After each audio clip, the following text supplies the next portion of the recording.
sports? Love wearing clothes? Then you should be wearing Woodward sports clothes. Check out our full line of merch at woodwardsports.com. Just click on shop. We have all your favorite designs, like Dan Campbell kneecaps, Woodward golf, and of course, our own logoed out merchandise. Men, women, infants, kids all love Woodward sports. Impress your friends. Impress your boss. Impress your dog. Buy Woodward sports merch today.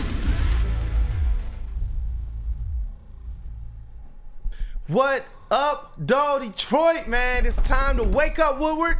I hope you guys have gotten that energy today, man. We need to chat, as always, to bring the heat. You're going to be one of the most important pieces and parts of this show and this Wake Up Woodward family. I can't wait to get started with this show. It's packed, man. I know we got Detroit News Rod Beer on the way. What segment is that? Our third segment? 8:45. Yeah, coming in. Third segment. Man. Hey, we got a State of the Union Detroit sports address, man, and I can't wait.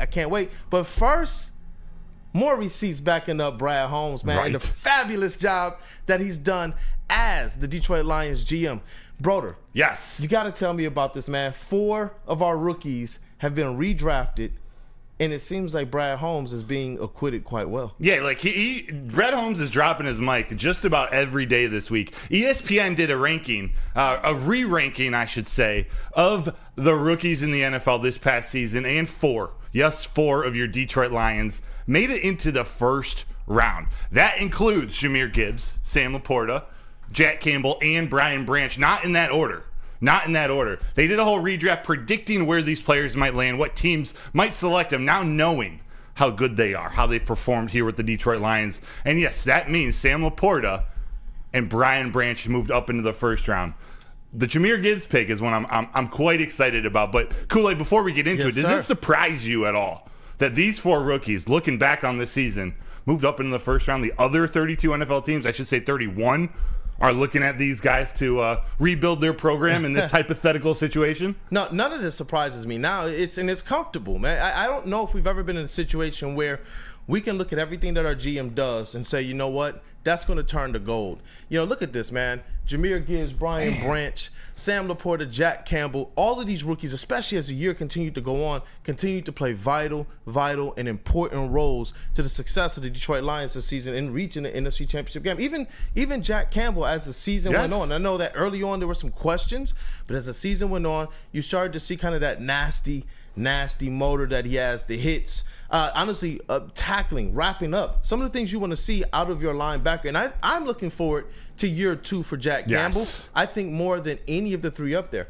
because I saw what Jahmyr Gibbs is going to be. Like he put that on tape this season. Sam Laporta, the same thing. Brian Branch, one of the best in that defensive backfield. But Jack Campbell, he's the guy that as the season went on, you could just see he's going to be exactly what Dan Campbell and Brad Holmes intended for him to be in that linebacking core. Yeah, it's special. And this, you talk about year 2 for someone like Jack Campbell, the game's just going to slow down. That's just going to make him that much more valuable for this defense, that much more nasty. Let his nastiness come out that he played with at Iowa now once that game slows down. But to get into this redraft, I got to tell you about this number 6 pick. First, you got to know who they obviously C.J. Stroud in this redraft. He goes number 1 to Houston or to Carolina. Excuse me. Carolina's going to pick C.J. Stroud. I believe Bryce Young went later in the first round, like number 11 to Tennessee.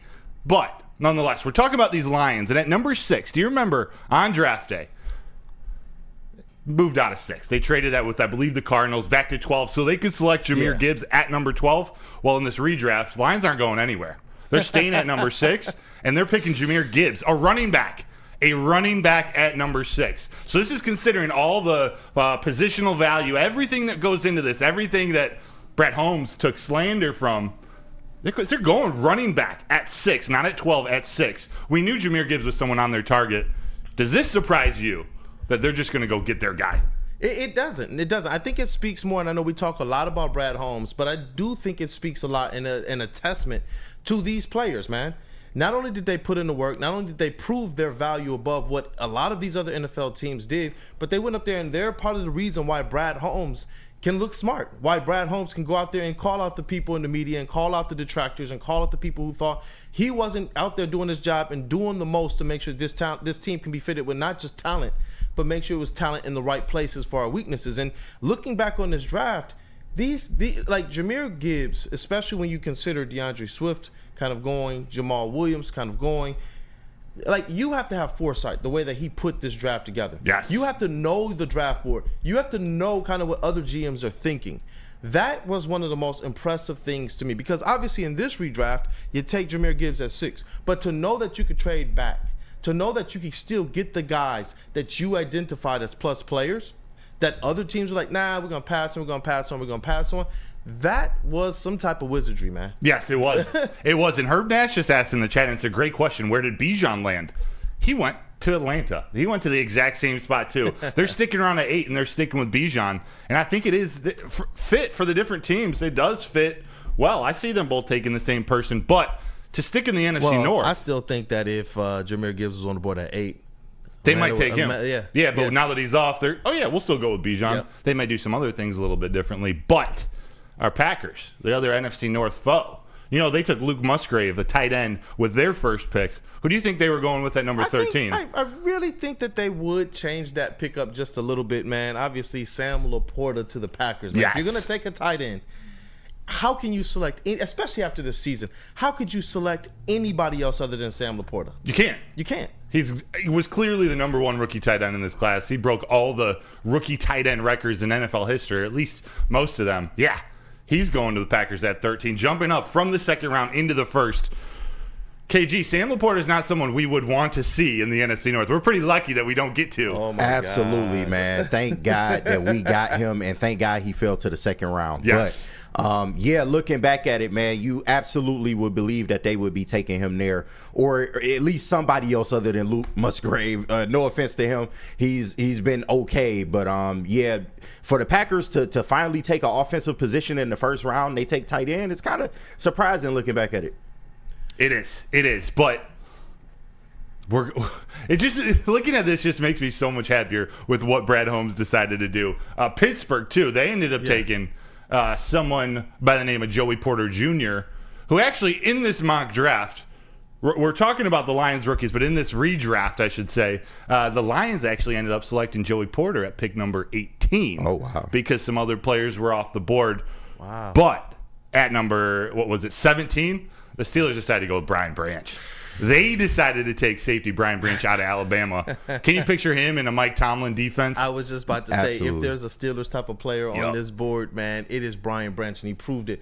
Hard hitting. It's not necessarily about all of the different metrics that people tried to say would disqualify Brian Branch from being one of the best defensive players taken in this draft. It was just about the fact that he has that nasty streak, man. And that's what I noticed with a lot of these players that Brad Holmes picked. He kept talking about the identity and the type of persona that the players they want here. It's an intentional pick. You have to fit Detroit. And Brian Branch, just as much as he would fit the Steelers, I am so glad he's here in Detroit, because I believe he fits absolutely the persona of this lunch pail, that grit, that time to go to work. And I love you guys see the little green on top of the helmet, man. Putting that mouthpiece on top, to me, if I'm lined up against him, I'm just like, what in the world? This guy is crazy. He's already trying to lay the biggest hits out there he can. He's already trying to make sure that your helmet flies into like the next century. Yes. And he's doing that all without a mouth guard. Come on, bro. Come on. That's a Steelers player. Do you guys have any opinion, any of you in here, if it all played out a little different, just having Joey Porter on this team? I know it would mean you would sacrifice somebody. This is all hypothetical, but Joey Porter Jr. is one of those guys that might fit the mold a little bit. KG, do you have an opinion? Yeah, he's a corner, right? Yeah. Yeah, I mean, it's the corner we absolutely need, but I mean, looking at his rookie year was just okay, especially in comparison to Brian Branch. He almost doubled a lot of his numbers during the season. So I don't know, man. I wouldn't be mad at the Joey Porter pick, especially at the time, because I was kind of high on him, but looking back at it now, I don't know. I don't know if I would want him there. Yeah. Now, no offense. Before I share this fourth person, the fourth rookie, you know who it is. Who do you believe this would fall to? Are there any teams in the NFL, which would be, we were at 18, Lions get Joey Porter at 18. So looking after that, a talented team that finished near the top of the NFL last year, where does Jack Campbell go? Second round. He doesn't go in the first round. Oh, you're saying second round? Yeah. All right. What about you, JB?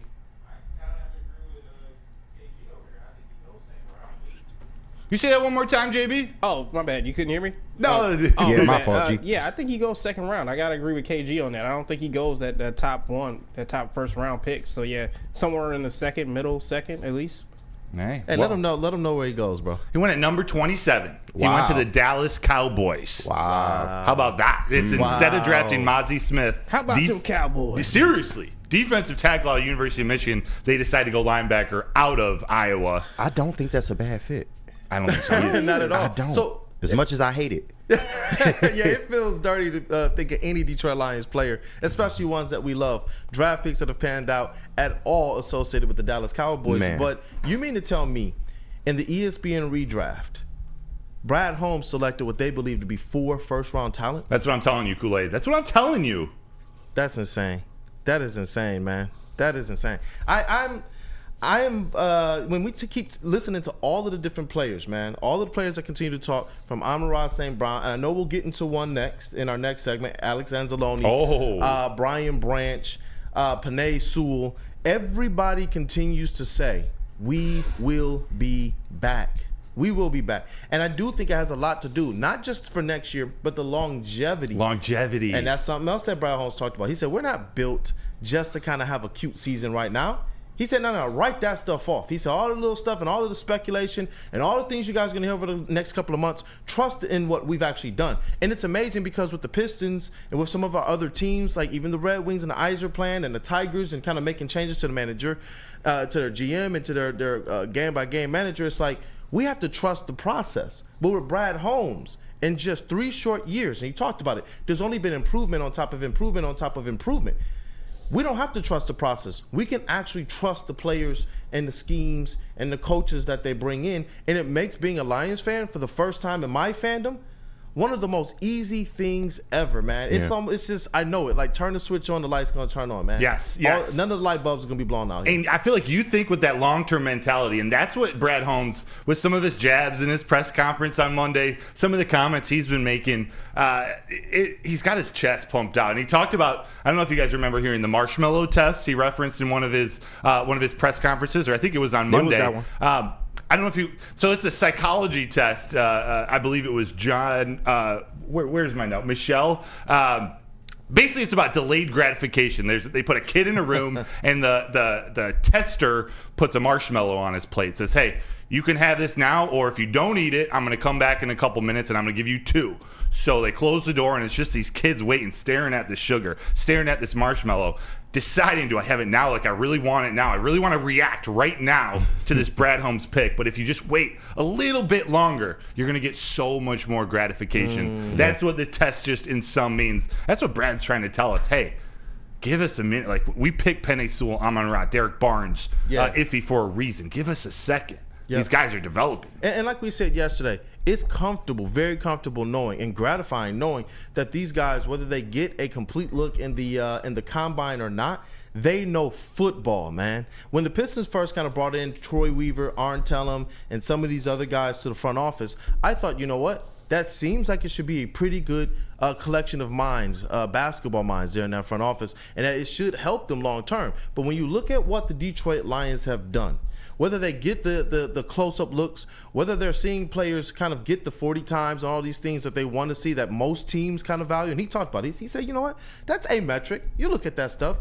A lot of teams out there kind of value these things more than maybe they would. They're looking for a quality or a type of player. And they're looking first what this person is on the football field, who this person is as a leader, who this person is as, honestly, just a person.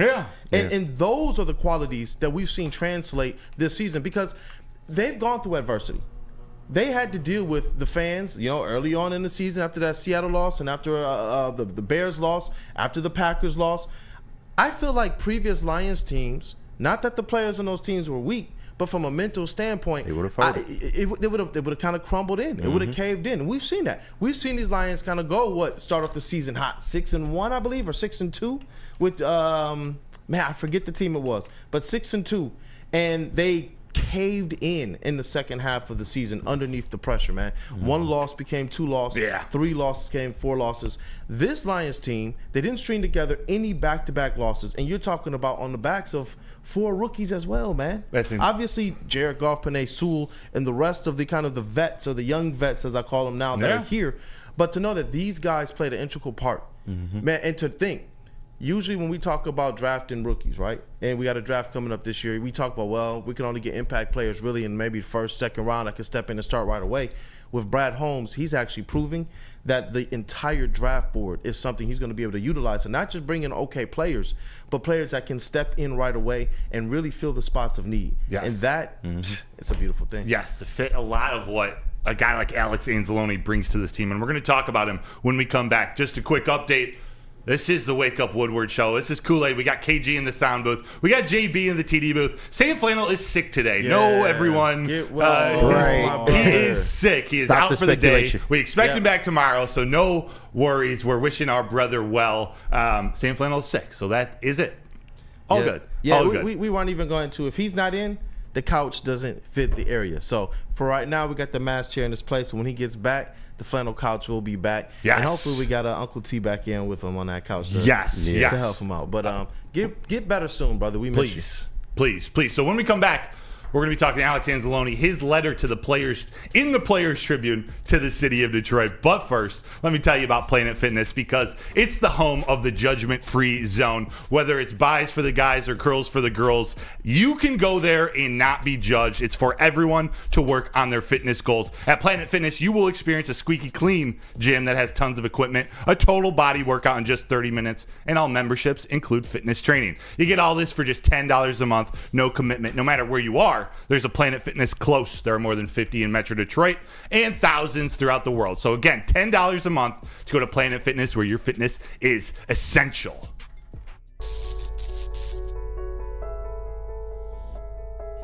We've just received word. The world's cannabis supply has vanished. The public is outraged and has taken to the streets in response to this tragedy. The individual responsible acted alone, and we can only hope they will make things right soon.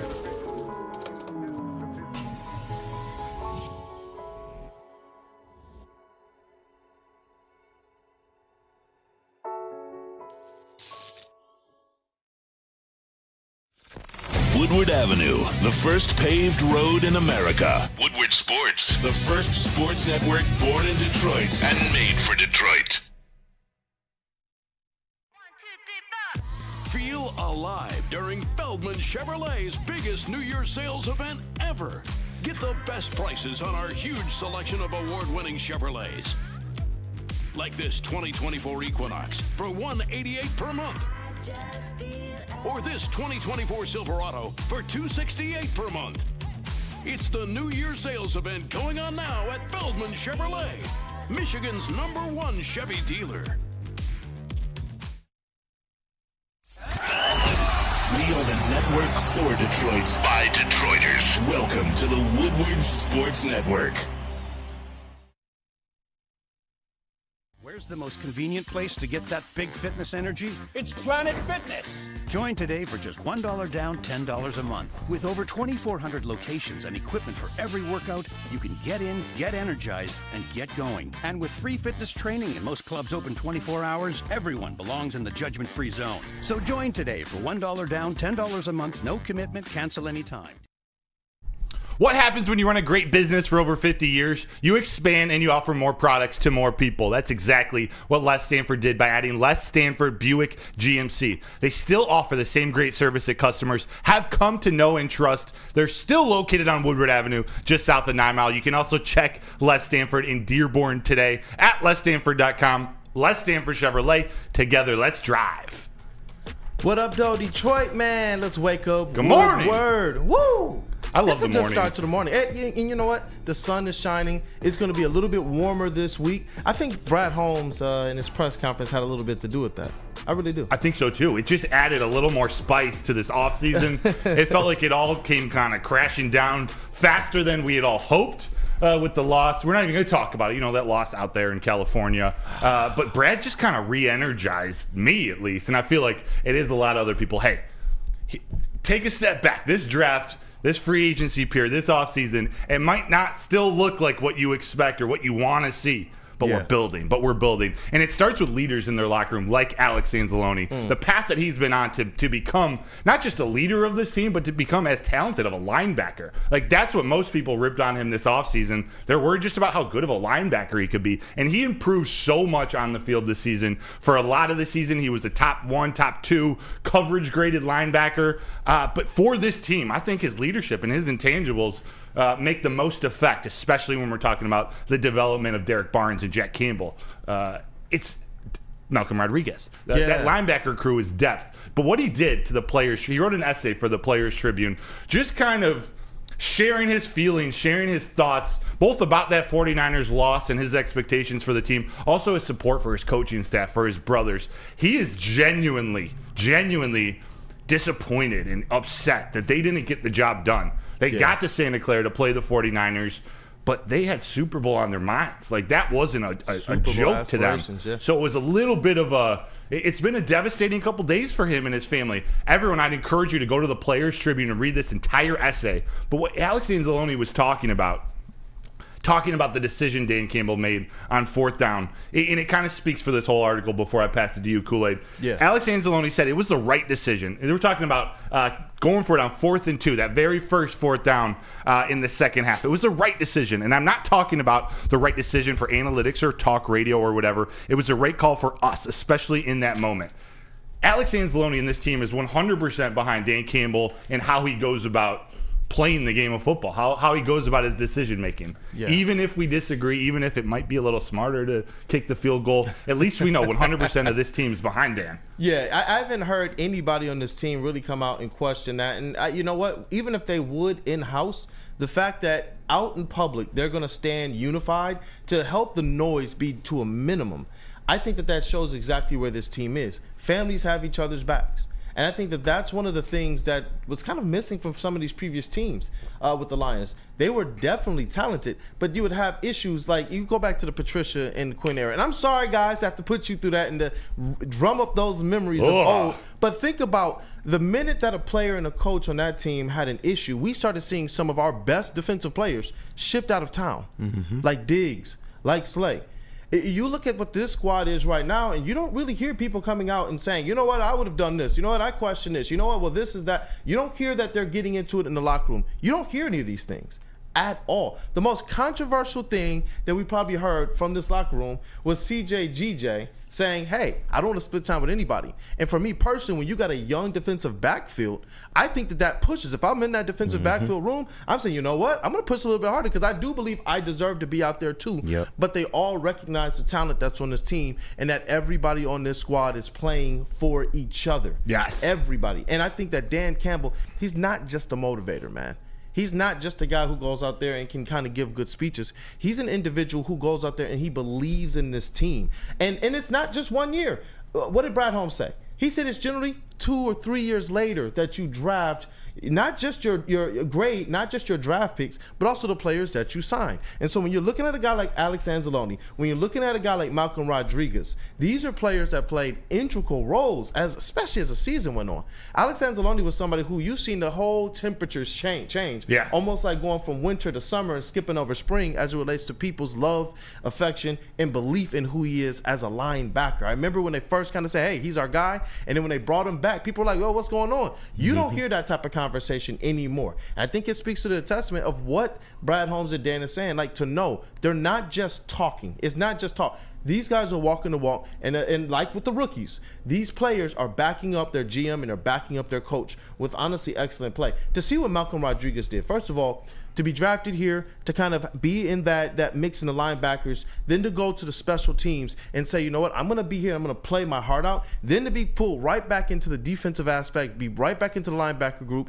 and honestly, I thought played pretty good. Yeah. Probably better than pretty good. It just speaks to this team, man. People just want to play.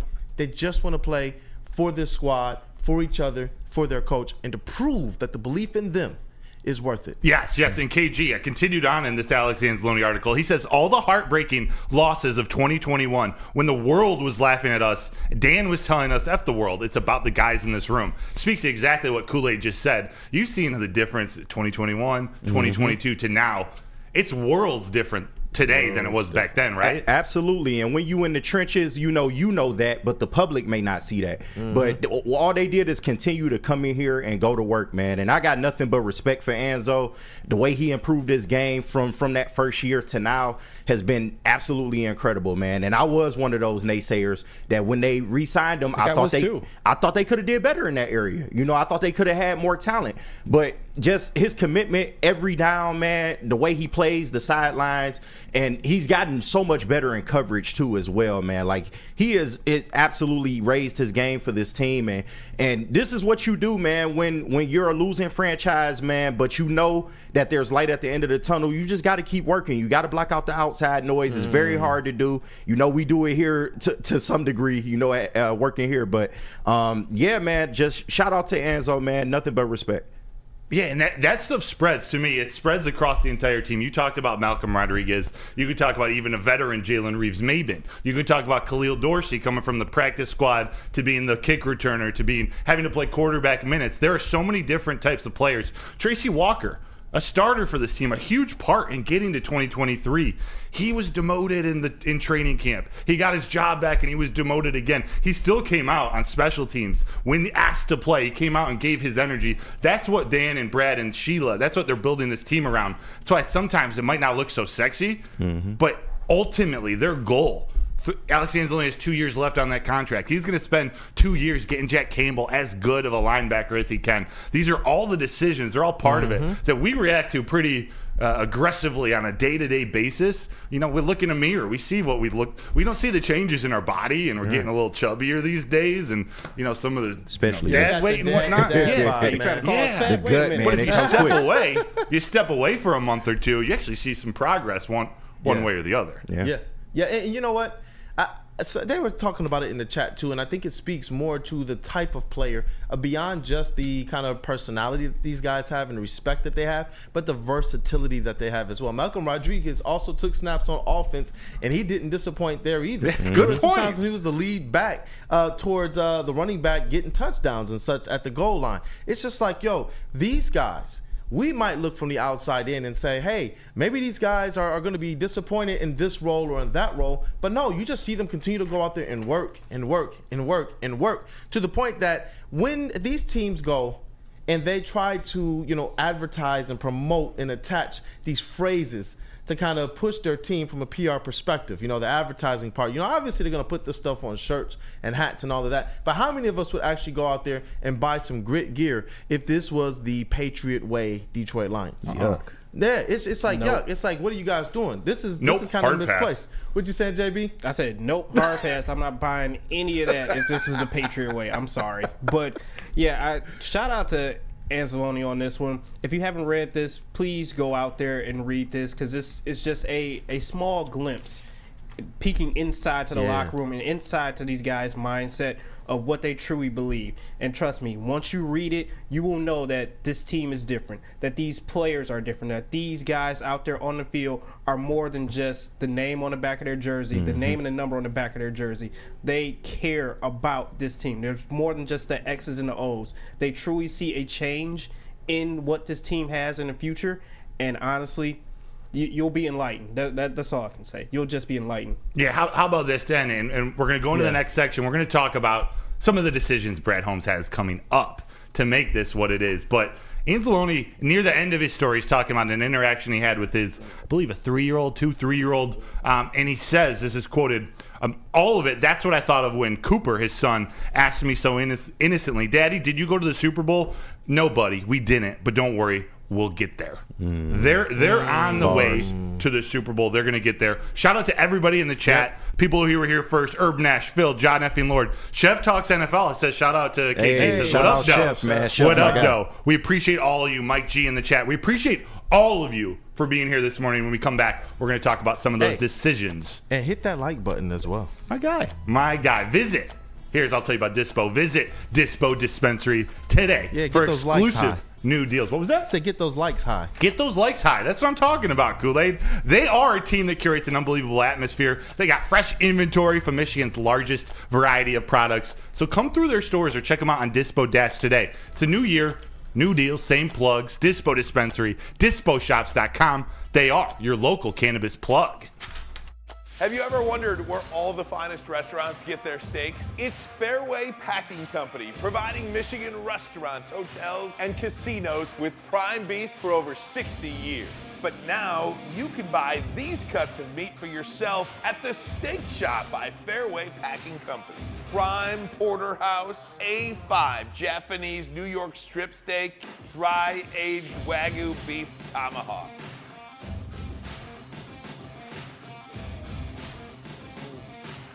Delicious. Get to the Steak Shop today. Enjoy fine wine, have a private party, and get the finest cuts of meat anywhere. The Steak Shop on Mack Avenue in Grosse Pointe Woods, or order online, fairwaypacking.com. A ton of fun, a ton of sports, and a ton of man meat. Welcome to the Woodward Heavyweights, live daily 5 to 7 p.m. on Woodward Sports. Hi, my diamonds. It's Crystal with an X. You want to get hot and perfect like me? Here's my super easy routine. Drink at least a gallon of water before you wake up. Attach a weight to everything in your house. Hello? Sell your car and just sprint everywhere. Scream when you exhale.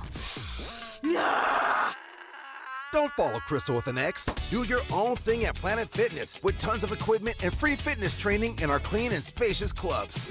Join now for just $10 a month and cancel anytime.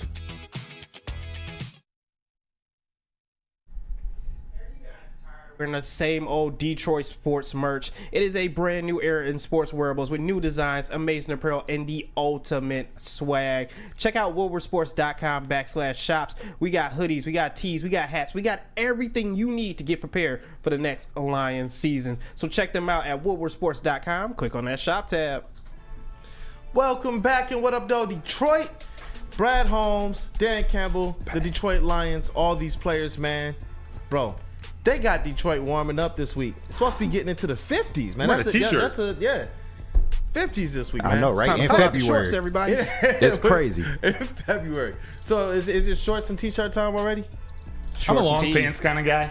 Long pants? Yeah, Yeah. me too. Not for the black folks, it's not. We're still covering Shout up, out baby. Shout out to Sean Belegian, man. I what feel happened? like he's with Sean Belegian. We were on here, and he was like, he told us, he was like, it's only the white guys that do this Oh, stuff in the yeah. coldest weather. But he said he was gonna go down the rabbit hole of looking at YouTube until he could find some of us people of color that do that as well. But he Not hasn't got happening. back to us Yeah, yet. not Are happening. there any? It's not gonna happen. Any? I don't think so, man. Nope. And so it would have to be a bet, and even then, I think we would probably back out of that. It's like, where's Waldo, man? You're not finding no black person in this weather. Where in the world is Carmen Sandiego? Yeah, throwback. Hey-o. I miss that I'll show. let you guys transition into this next one.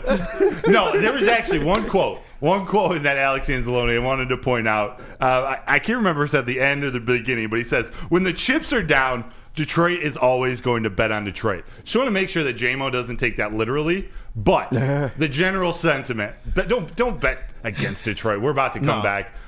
Both the Lions, Pistons, Tigers, Red Wings. This is a great sports city, but for Brad Holmes, who do you think? And we're gonna get the opinions of everyone in here. Who do you think are the most important unrestricted free agents for him to bring back to the Lions? So these are just guys who were with the Lions last year, unrestricted free agents. Who do you think is most important to come back? We got guys like Tyson Alualu. We got Michael Badgley, Anthony Firkser, C.J. Gardner-Johnson, Graham Glasgow, Jonah Jackson, Emmanuel Mosley. There's about 18, 19, 20 of these if you include Teddy Bridgewater. KG, maybe I'll come to you first. Unless Cooley, do you know who you would bring back? Who would be most important? I actually like Kendall Vildor this Really? year, man. I did. I like Kendall Vildor. I like Jalen Reeves-Maven. If money's not an option, bro, of course I love Jonah Jackson. I love Jonah Jackson, but That's going to be the one everyone talk. That's going to be the controversial one. Yeah. Everyone's going to have a lot of different opinions. Jonah Jackson. If you have the money, you're paying him. Yeah. Okay. Yeah, definitely. Obviously, C.J. Gardner-Johnson, that's a guy that we had a pretty hot debate this week. Hey-o. Shout out to our brother Sam.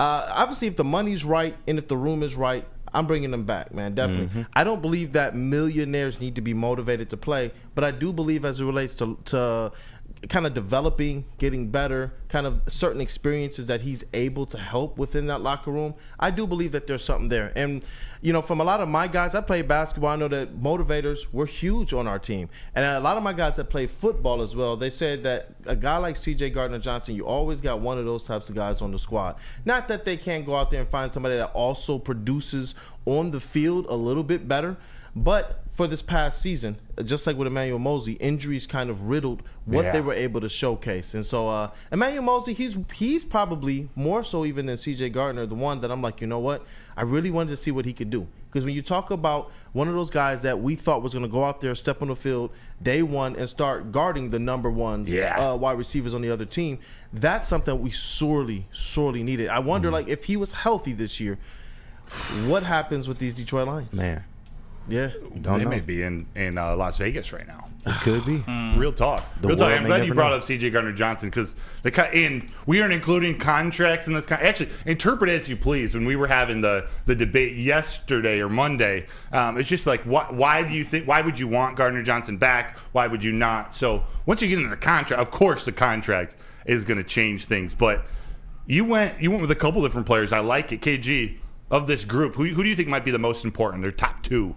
I mean, come on, guys. It's clearly Nate Sudfeld. Come on. We absolutely need him back in our locker room. Star. Stud on this team. Stud. I'm looking at the list. Graham, I'm gonna stay away from that one because I actually I didn't know how to react. You look so serious. I was like, do I laugh? Do I gasp? I was somewhere in between, bro. Oh my god. Nah, you good, bro. I got to keep y'all on y'all toes. You know that. But Graham Glasgow to me is of utmost importance on this list. Out of all the names, I would probably sign him first. You look at Jonah Jackson, like we said, it definitely depends on the money. Definitely bringing back Jerm. He was a revelation in special teams for us. And stepping in on defense, he was a really good substitute this year. And Josh Reynolds, man, I think you should bring Josh Reynolds back. If they don't, I understand, but I'm pretty sure he won't command a hefty contract, and he already has the continuity in the system and Jared Goff, so he would definitely be on my radar as well. And KG, would you go? I'm just gonna throw this question at you. Would you go Josh Reynolds over Donovan Peoples-Jones? All things being equal, all contracts being equal. Yes. Okay. And only because we didn't see Donovan Peoples-Jones really worked into this offense. Not to say that he can't be worked in this upcoming year, but like I said, the continuity is already there with Jared Goff and Josh Reynolds. You know, their trust. They played together. They've made a deep playoff run together now, two of them. I would definitely lean towards Josh Reynolds instead, but I wouldn't be mad if they chose DPJ. Right. He's still a talent. I like Donovan Peoples-Jones' game, and I think it fits real well. Yeah. If you had to choose between one, you probably stick with the guy Jared Goff's more comfortable with at this moment. But to be honest, I'm giving Josh a chance to redeem himself, man. Because I believe in him, man. Me too. He had a really good year outside of that postseason run, which was really just the NFC Championship game, and all the other games he was solid too. So yeah, if I'm the coaching staff, I know he's chomping at the bit. I know he feels bad about what happened. I'm giving him another year or so to try and get it back. I like that. That's solid. I like that. JB, your opinion? That's solid. I'm definitely bringing Josh Reynolds back. I probably have a different opinion on DPJ than you guys do. I know we didn't see a lot of him, but I just think, as KG just said, Jared Goff is a lot more comfortable with Josh Reynolds. So I'm bringing him back over DPJ. CD Deuce, obviously, I'm bringing him back. Let's go. Let's go. Big facts. The dude has to come back. I know Sam doesn't like him, the whole ski mask thing. It was a big deal, but hey, the ski mask thing gave us life. It gave us a little bit of enjoyment, a little bit of joy. These past Lions seasons that we've had to endure have just been, miserable to say the least. But the ski mask thing, it was fun for that time being. And correct me if I'm wrong, Broder. But doesn't your team have some turnover buffs that they wear too as well? That is a thing that they do. They need to introduce that. You can't sit here and say Michigan played top notch the entire season. Yes, they beat every single person, but there were some plays that it was a little iffy there. So you can't sit here and have one without the other. Just saying. But, Hey, JB, I'll take ski masks over paper bags any day. Hey, my that's a point bar. exactly. That's a Ski bar. mask over Any day. paper bags. I'm Thank about you, to clip KG. that, man. That's about to become a song, KG. That is a I with it. bar. Not a bad idea. Ski mask over paper bags. Any day.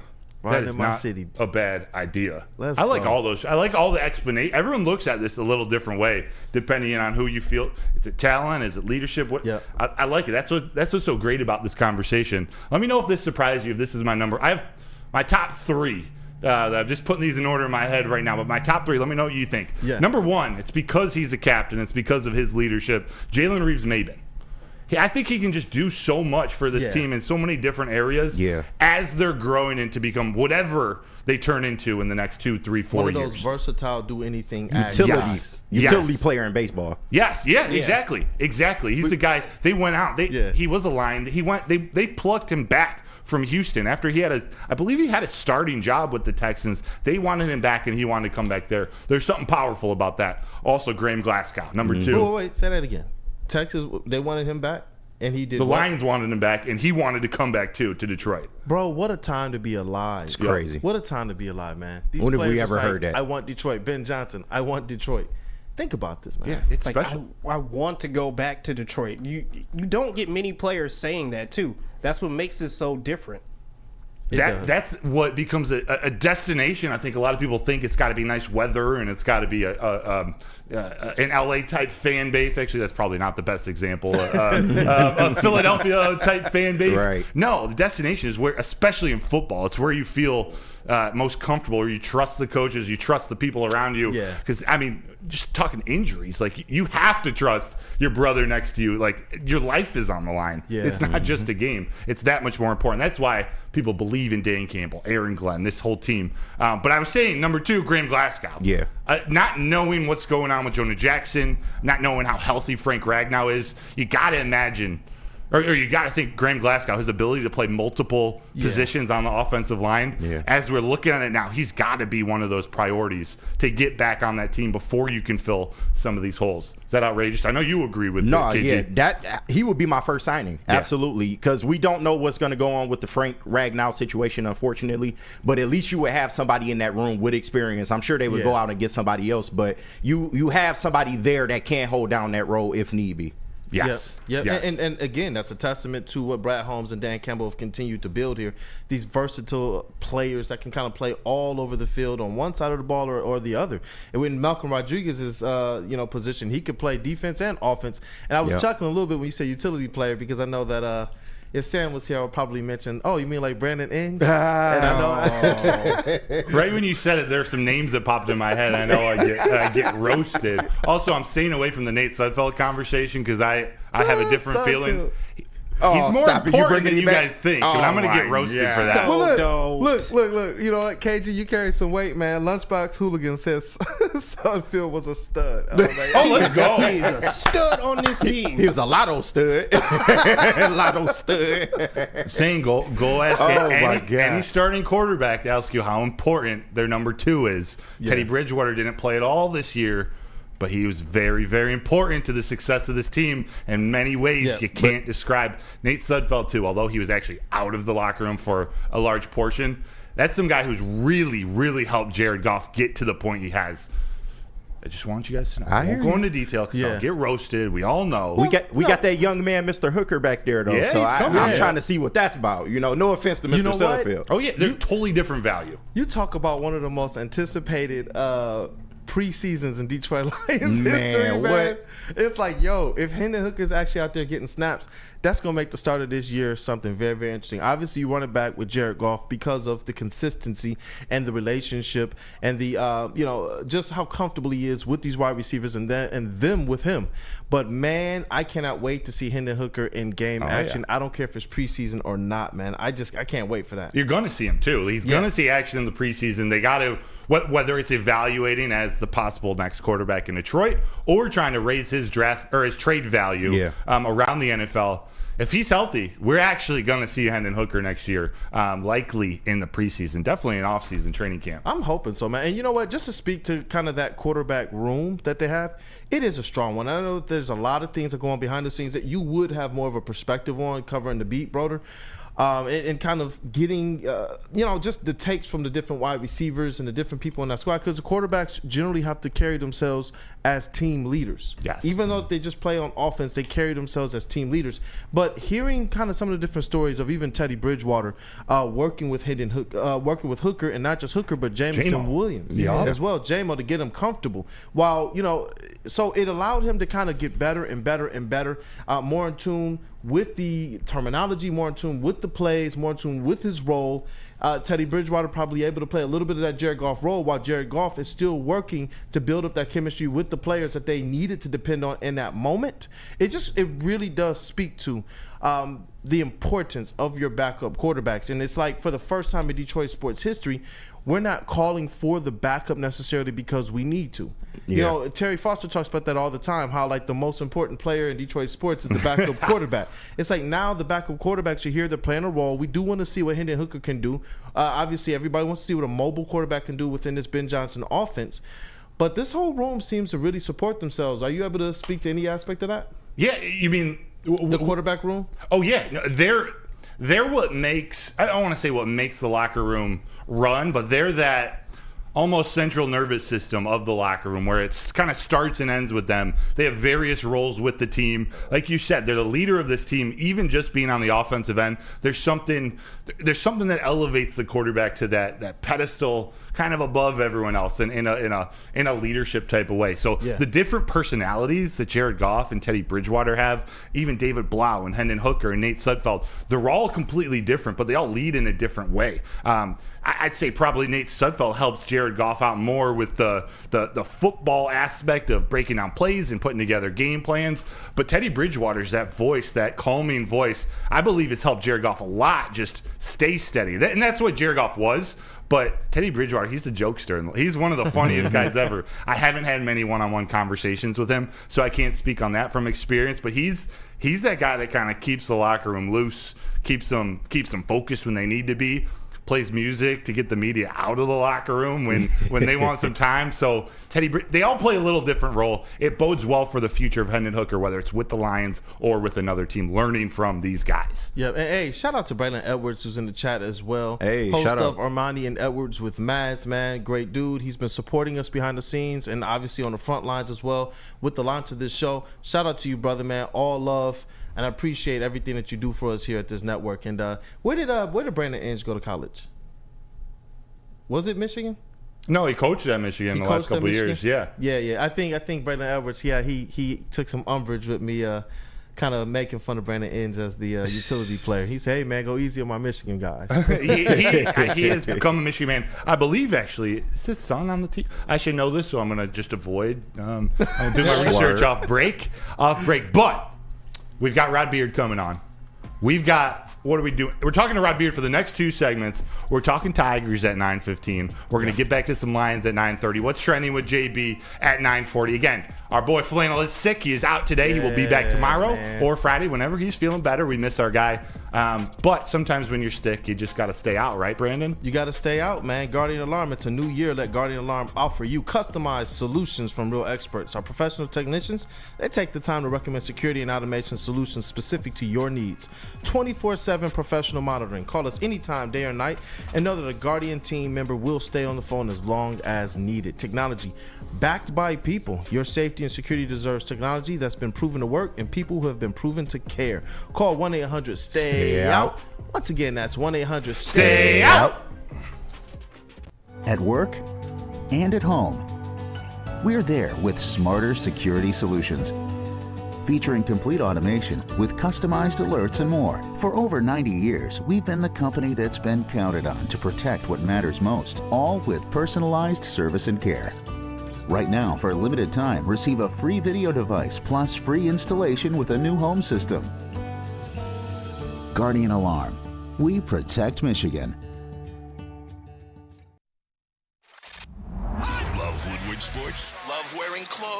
then you should be wearing Woodward sports clothes. Check out our full line of merch at woodwardsports.com. Just click on shop. We have all your favorite designs, like Dan Campbell kneecaps, Woodward golf, and of course, our own logoed out merchandise. Men, women, infants, kids all love Woodward Sports. Impress your friends. Impress your boss. Impress your dog. Buy Woodward Sports merch today.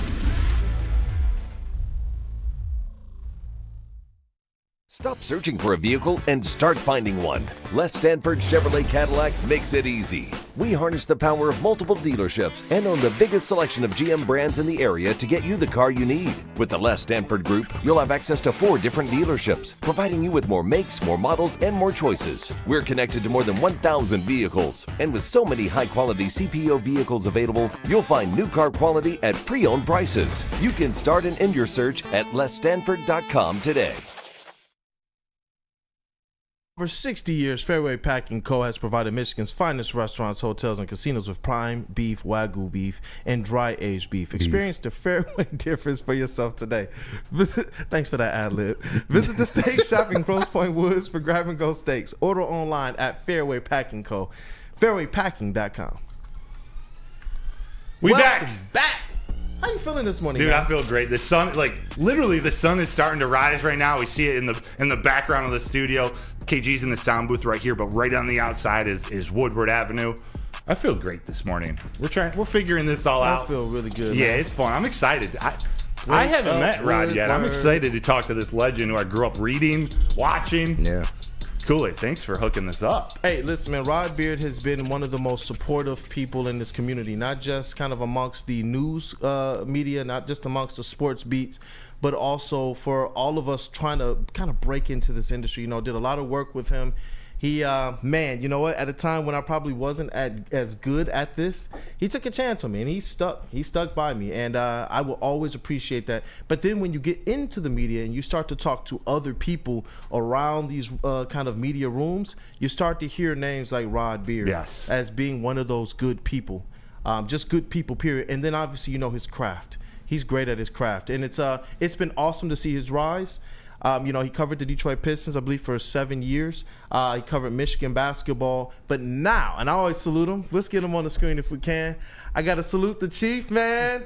Detroit News, Rod Beard, the sports editor-in-chief at the Detroit News, covering all sports. And I told you I could not wait until we could actually start to talk more sports. Man. Yes. Welcome to the show, brother. A little drum roll. Look at you now. Look at you now is how I'm going to start this, because it wasn't that long ago that we were just trying, hey, let's get this little podcast off the ground.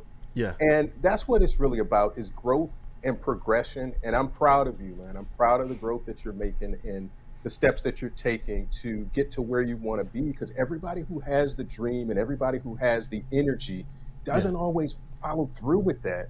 And so I'm just proud of you, man. I'll just leave it with that, because you'll get me talking, and you know I can talk for 5 or 10 straight minutes. But let's get on with the show. I don't mean to cut you off. This is your section, Rod. It's a tremendous honor to meet you. While you were talking, I was just thinking, like, how hard must it be? How hard is it to cover a team that's struggling? Like the Pistons have been struggling for these last few years, but Kool-Aid, our man Kool-Aid, and yourself have just been powering through it and just continuing to provide that coverage. That's something I'm proud to work with this guy for that reason. How hard is that? It's hard, because you as a writer, you want to write about wins, that this team won. You can only write so many times. It's like Groundhog Day. They lost. They lost again. They lost by 20. They lost, but it was really close. And so you can only flavor that so many ways. It's like you're having chicken for dinner. Well, let's find a different way to cook the chicken, and we'll put some barbecue sauce on it today, but it's still chicken at the end of the day. But that's the tough part about a season like this, is that and I said this when people talked about they wanted a rebuild during the Andre Drummond and Reggie Jackson years. Do you understand what a rebuild means? It doesn't always work, and it means a lot of losses. People say, well, I'm good with not going 41-41 and just squeezing into the playoffs as the 8th seed. But you know what you have in those seasons? 41 wins, but you don't have 17 and 65. And that's the difference. That's the hard part. As a writer, I'm jumping on a plane to go to Minneapolis to watch them lose to come back home. Or I'm going to Cleveland, I'm driving to Cleveland to watch them lose, and then I'm coming back. Or you go on they're starting a 5-game road trip out west. How many of those games do you expect them to win? Maybe one. It's almost like I want to see a win somewhere on this road trip. But who are you beating? The Kings? The Lakers? The Clippers? Phoenix? Where's this win coming from? So that's the hard part, is that mentally you have to clock out as a beat writer and say it doesn't matter. The wins and losses don't matter. It is just telling the story. So you're not emotionally invested, but from a creative standpoint, you want to write, what does a winning story look like? What is it? When is this team going to win, so that I can stop asking the same questions over and over and over? How did you process the loss? How bad are the turnovers? It gets very repetitive, and that's hard on the writer and on the players and the coaching staff. Yeah, and that's why I'm probably most happy for you to be able to kind of have this overarching look at really all of our Detroit sports teams. Now, I know at our last pod, we were able to kind of kick things off with a little bit of Lions talk, and I do want to go there. They've been hot this week in the media. Brad Holmes has been kind of standing on business.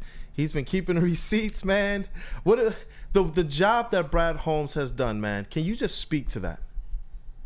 Man, Brad Holmes brought out his CVS receipts that are this big, the ones that you could use as blinds if you need it. He brought out all the receipts, but that's kind of what this is people didn't necessarily believe in Dan Campbell and saying this kneecap mentality is going to work. But what people missed in that rant was, we're going to be a tough team. We're going to come out and fight every week. And that's what they did. In a lot of games that they were behind, they came out and fought. They won some games they shouldn't have won. They were in that Dallas game. That's the difference in the change in culture and mentality. People think about culture in relation to the players and the team and the front office, but culture is also about the city and the fan base, to say, we have a winner. We know how to support a winner now. And that's one of the most amazing things to this, is that the fan base understood, you have a playoff team. You can support them all the way to the NFC Championship. You know what it feels like to be on the cusp of the Super Bowl. And that's something that we haven't had in our lifetime. To say, people are bummed because they didn't make it to the Super Bowl. I look at it to say, they've proven they can get to the NFC Championship and be in the lead.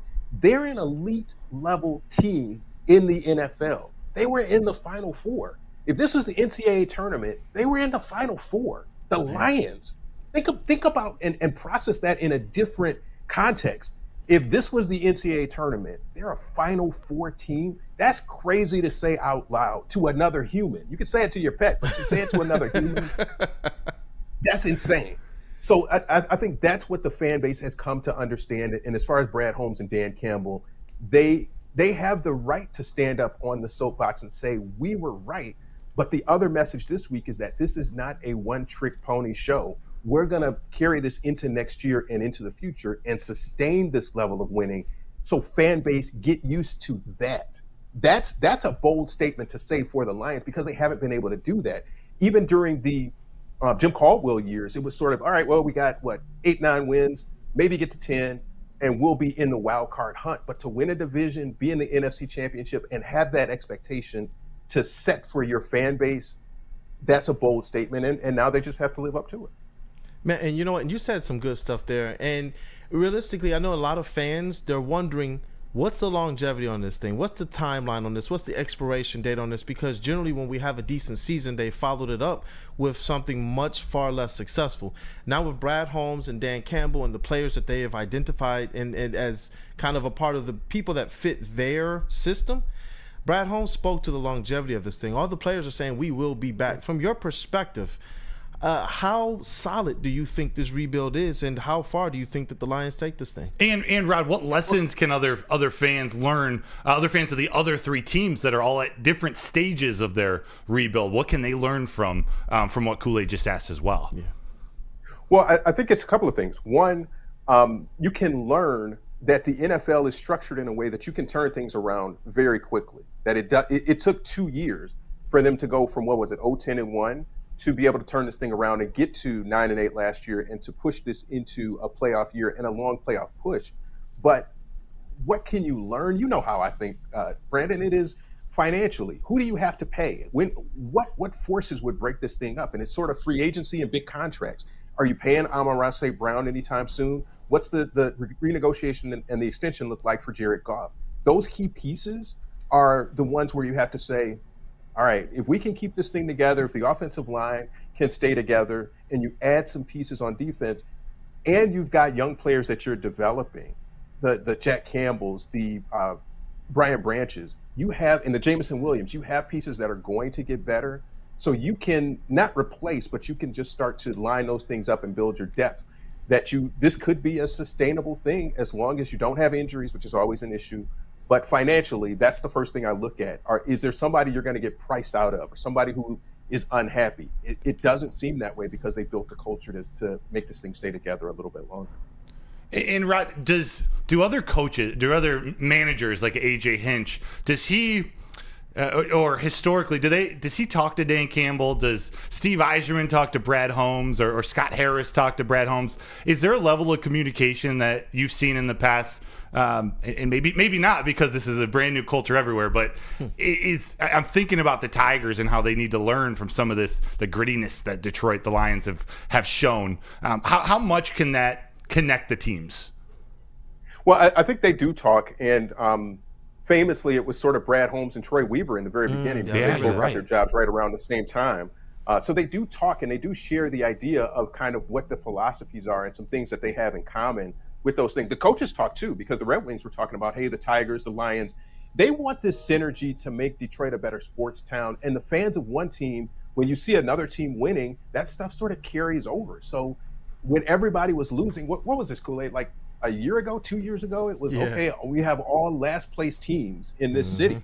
And now we're looking at a team that was a step away from the Super Bowl. There's some optimism about what the Tigers are doing. The Red Wings look like they're in playoff position. The Pistons are really the only one that hasn't made that turn and that jump. So the other ones can learn from this to say, don't be afraid to make bold moves. And Brandon, that's exactly what we've been saying with the Pistons. Yeah. You've got to shake things up quickly. What Brad Holmes did was, hey, I'm going to revamp this entire backfield. Jamal Williams was very solid. They had DeAndre Swift. Solid. You had solid pieces there, but he saw something and an ability to make that group better and went out and did it. And he was right. That's the best that you can hope for. And he bet on Jared Goff to say, you're parting ways with Stafford and you're bringing in Jared Goff, and you say you see something there. And even when Goff wasn't playing well, he stood by him. But that was his thing with the receipts too, is I know talent when I see it, and it might not happen overnight, but it's going to happen. And people kind of forget that sometimes. And that's why he was able to flex a little bit, because these are things I was right about. Trust me when I do some of these things. You might not like the draft picks when they happen, but let the smoke clear a little bit. And when the dust settles, then we'll see where we are. Man, that's awesome. And just real quick, before we get to our next segment, I did want to ask you just really, really quickly, what's your optimism on the outlook of the Tigers? You know, either from your writers there. You know, we have our Tigers beat writer here, Matt Broder. But what's your optimism on their season ahead? It's the young guys. The young guys have to come in and immediately start to contribute. It's your Colt Keiths. He's got to get up here at whatever point and really start swinging the bat well. You've got to have solid pitching and avoid those injuries that they've had in the rotation, so that you can get some rhythm with that. I don't know how many pitchers they ran through just because of injuries and everything else. You didn't have a solid couple of weeks where you felt like, hey, we've got Skubal in the mix. We've got a spot where all of these guys are going to go right through. So the health is going to be the big thing. Kenta Maeda, one of the new additions, Flaherty. How do you set up your rotation, and how do you maintain it where your bullpen is going to be able to come in, do their work? And that was one of the more solid pieces last year. Can you maintain that and just add the pieces that you need at the plate to be able to do something? I think that was one thing they tried to do, and that was the one thing they didn't add, was a big bat at the DH spot. Man, you know what? I'm actually getting pumped up for Detroit Tigers this summer, man. I'm hoping that it's a good watch. Being down at Comerica Park and kind of being amongst the city, it's always a fun time. But you guys sit tight. We got Rob Beard for one more segment. But I believe we have to hear from somebody. You do, big boy. Big boy. Wintertime in Detroit. This is still winter, right? It's always better with comfort foods from Big Boy. You could try the veal parmigiana or the new Southern Comfort chicken bowl. Or if you want some breakfast, you can get the stuffed potato pancakes with the classic lumberjack or Santa Fe garden. Also, they got new apple pie hotcakes that are too good to miss. So you can top it all off with the new gingerbread shake for dessert. Just stop by your local Big Boy today. Savor the heart of home at Big Boy with our all-new down-home comfort dishes.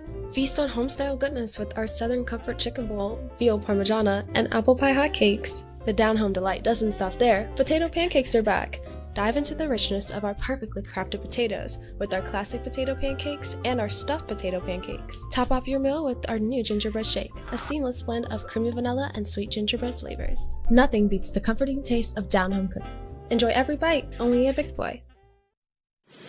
We aren't quite sure if they consume more beer or sports. Either way, the heavyweights are here. Live on Woodward Sports, daily 5 to 7 p.m. Stop searching for a vehicle and start finding one. Les Stanford Chevrolet Cadillac makes it easy. We harness the power of multiple dealerships and own the biggest selection of GM brands in the area to get you the car you need. With the Les Stanford Group, you'll have access to 4 different dealerships, providing you with more makes, more models, and more choices. We're connected to more than 1,000 vehicles. And with so many high-quality CPO vehicles available, you'll find new car quality at pre-owned prices. You can start and end your search at lesstanford.com today. R.I.P. to the same old Lions. Big thanks to Sheila, Brad, and Dan for putting them to rest. And guess what else has found the grave? That's right, the same old rock, paper, scissors. Jack Labrador has revolutionized that tired game with 2 new symbols and a franchise-changing 3-point play. So you can discover the action at jacklabrador.gg now and find out why. Once you go Jack, you never go back. What up, though, Detroit? Welcome back. Wake up, Woodward. You guys can You're see shining. The sun is out, man. Brad Holmes is in his bag. The players, they're just pumped up and ready to get this next season going so they can get back to the top of the NFC and this time persevere through. I love the absolute confidence. And we had the legend on this morning, but shout out to KG in the sound booth. Shout out to JB the GOAT in the TD booth. Shout out to Matt Broder as well, a resident Detroit Lions and Tigers beat writer. And you guys know I cover Pistons here for Woodward Sports. Thank you to everything that the legendary Mr. Rob Beard did. This segment, KG, if you got that graphic too, we got to talk about the Pistons, man. We have to. The trade deadline is on the way. There are a lot of fans that are wondering what's going to happen. But before we do that, I got to do this just for the feels, man, right? Y'all gonna help me do this drum roll for Mr. Rob Beard? Is this a Woodward Pistons drum roll? Segment, man. Let's do it. I'm in.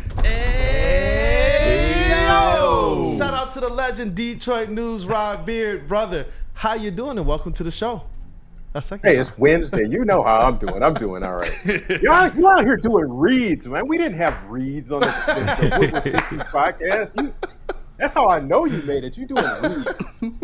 Oh, man. Well, we got to kick things off. Detroit Pistons with Rod's thoughts. Obviously the flavor of the week right now is the NBA trade deadline. Zach LaVine apparently sawed his foot off the closer the Pistons got to trade for him. Pretty much. You got to kick this thing off, brother.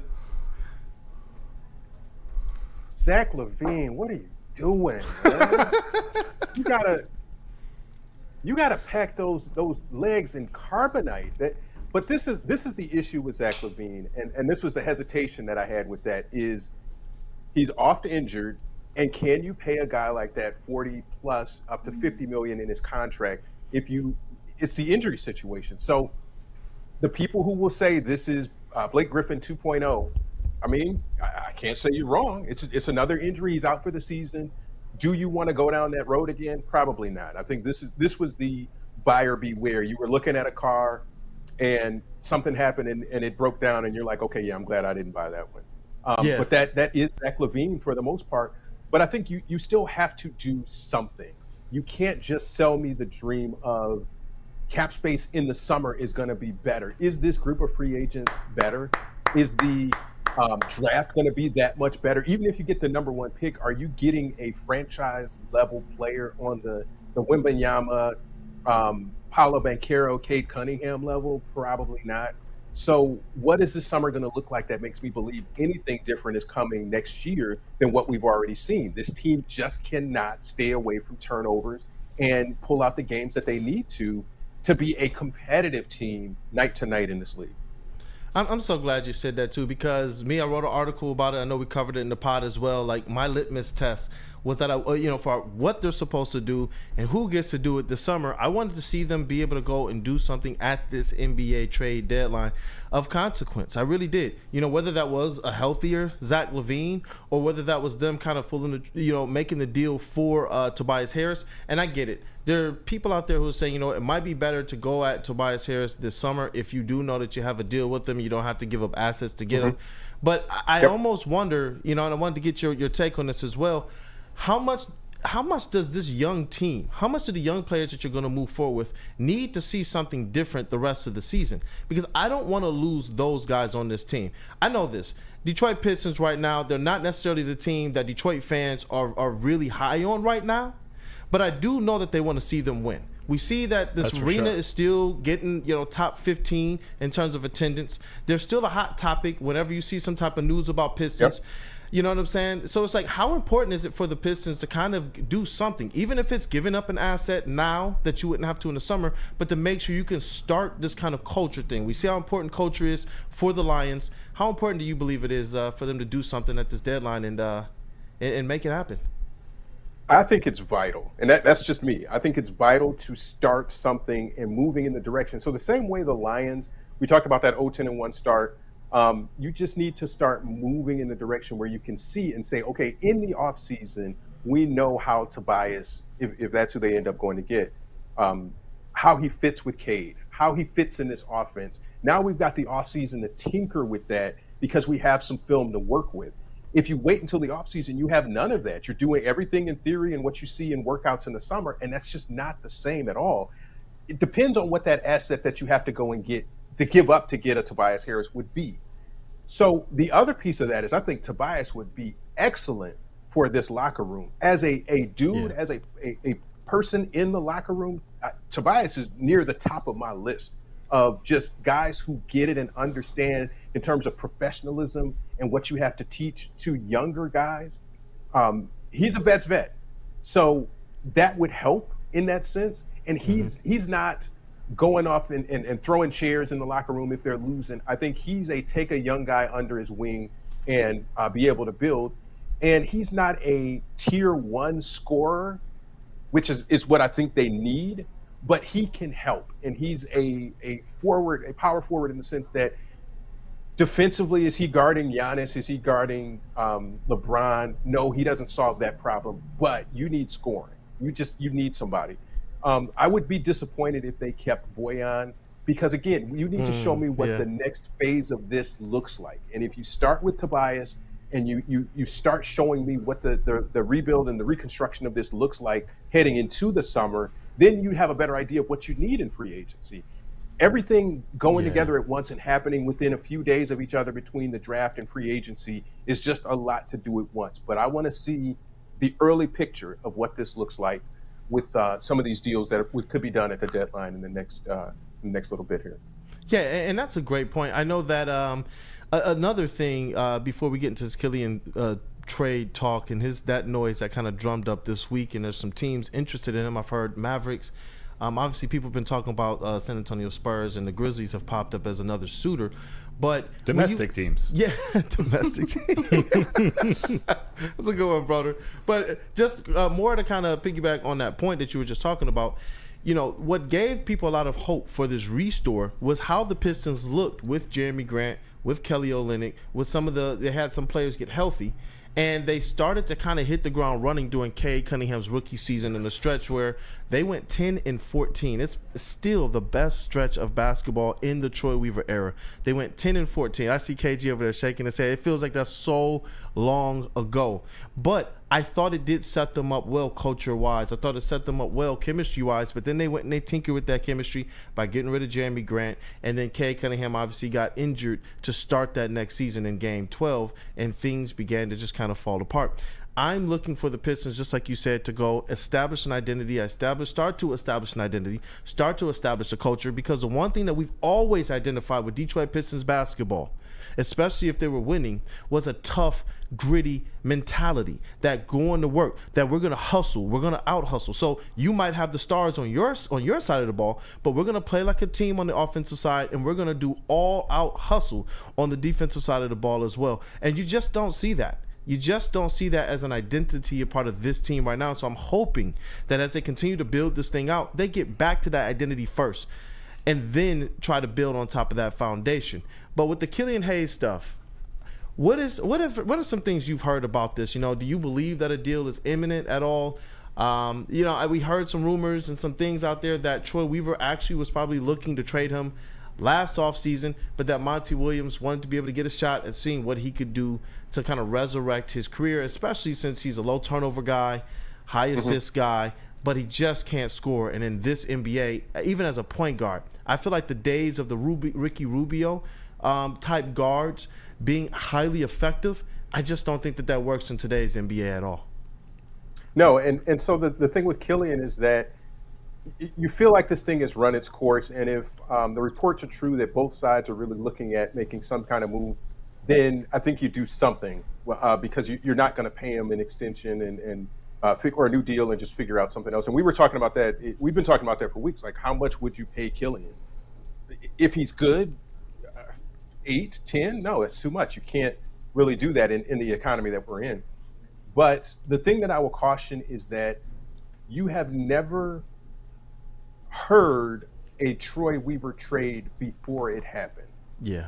Since he's been here, I have never heard it on a week before or a few days before. Hey, there's rumblings he's going to trade for somebody. You've never seen it because it never happens. He keeps things under wraps until you see some of those things start to come out officially, right when that trade is official.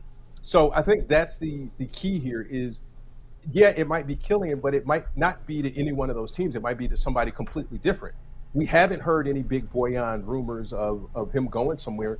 That's kind of the way Troy operates, is that he's not going to put that stuff out there so that you can hear it, and he's not testing to see public sentiment and how people feel about it. If he likes it, he's going to do it. And so it's been quiet. We haven't heard very specific things that the Pistons have been considering or their name coming up in trade speculation, but I think you'll see something before the deadline. I think that's just the way he understands what the assignment is here, is to try to start moving forward with what they're doing. I'm hoping so. Like, I do. I want to see a completely different walk out of this team, a completely different life. Sometimes trades can kind of rejuvenate that. We did see after they made the trade, a lot of people thought it was going to be lackluster for Danilo Gallinari and Mike Muscala. The Pistons went on a 3-4 stretch.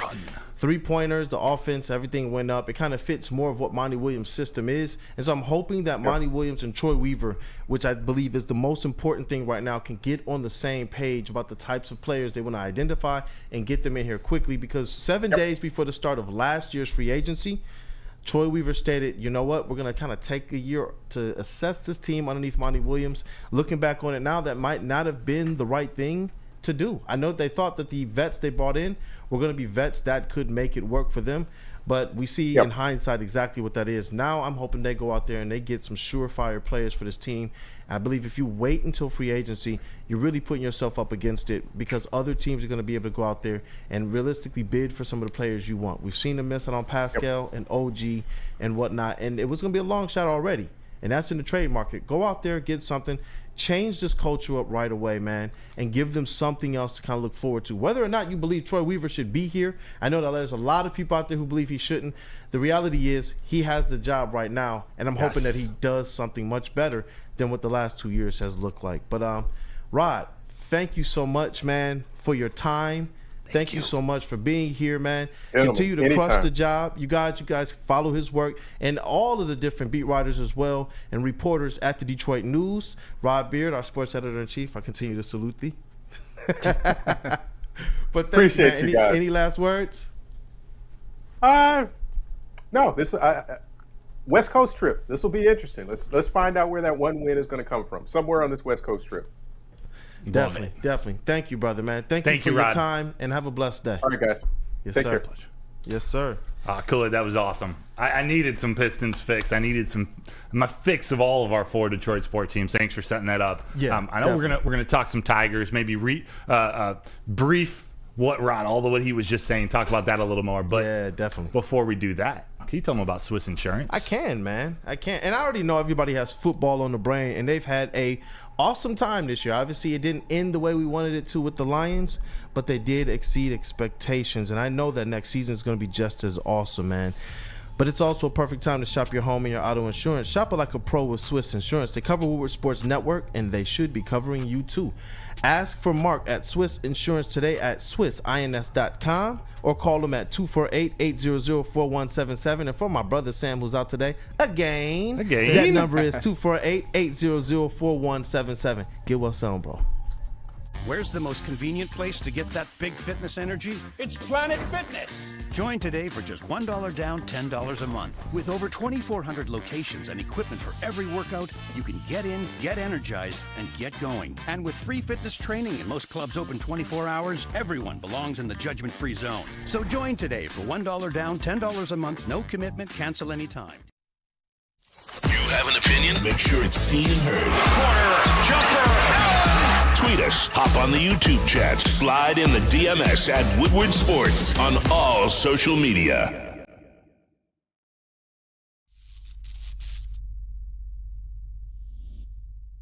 We've just received word. The world's cannabis supply has vanished. The public is outraged and has taken to the streets in response to this tragedy. The individual responsible acted alone, and we can only hope they will make things right soon.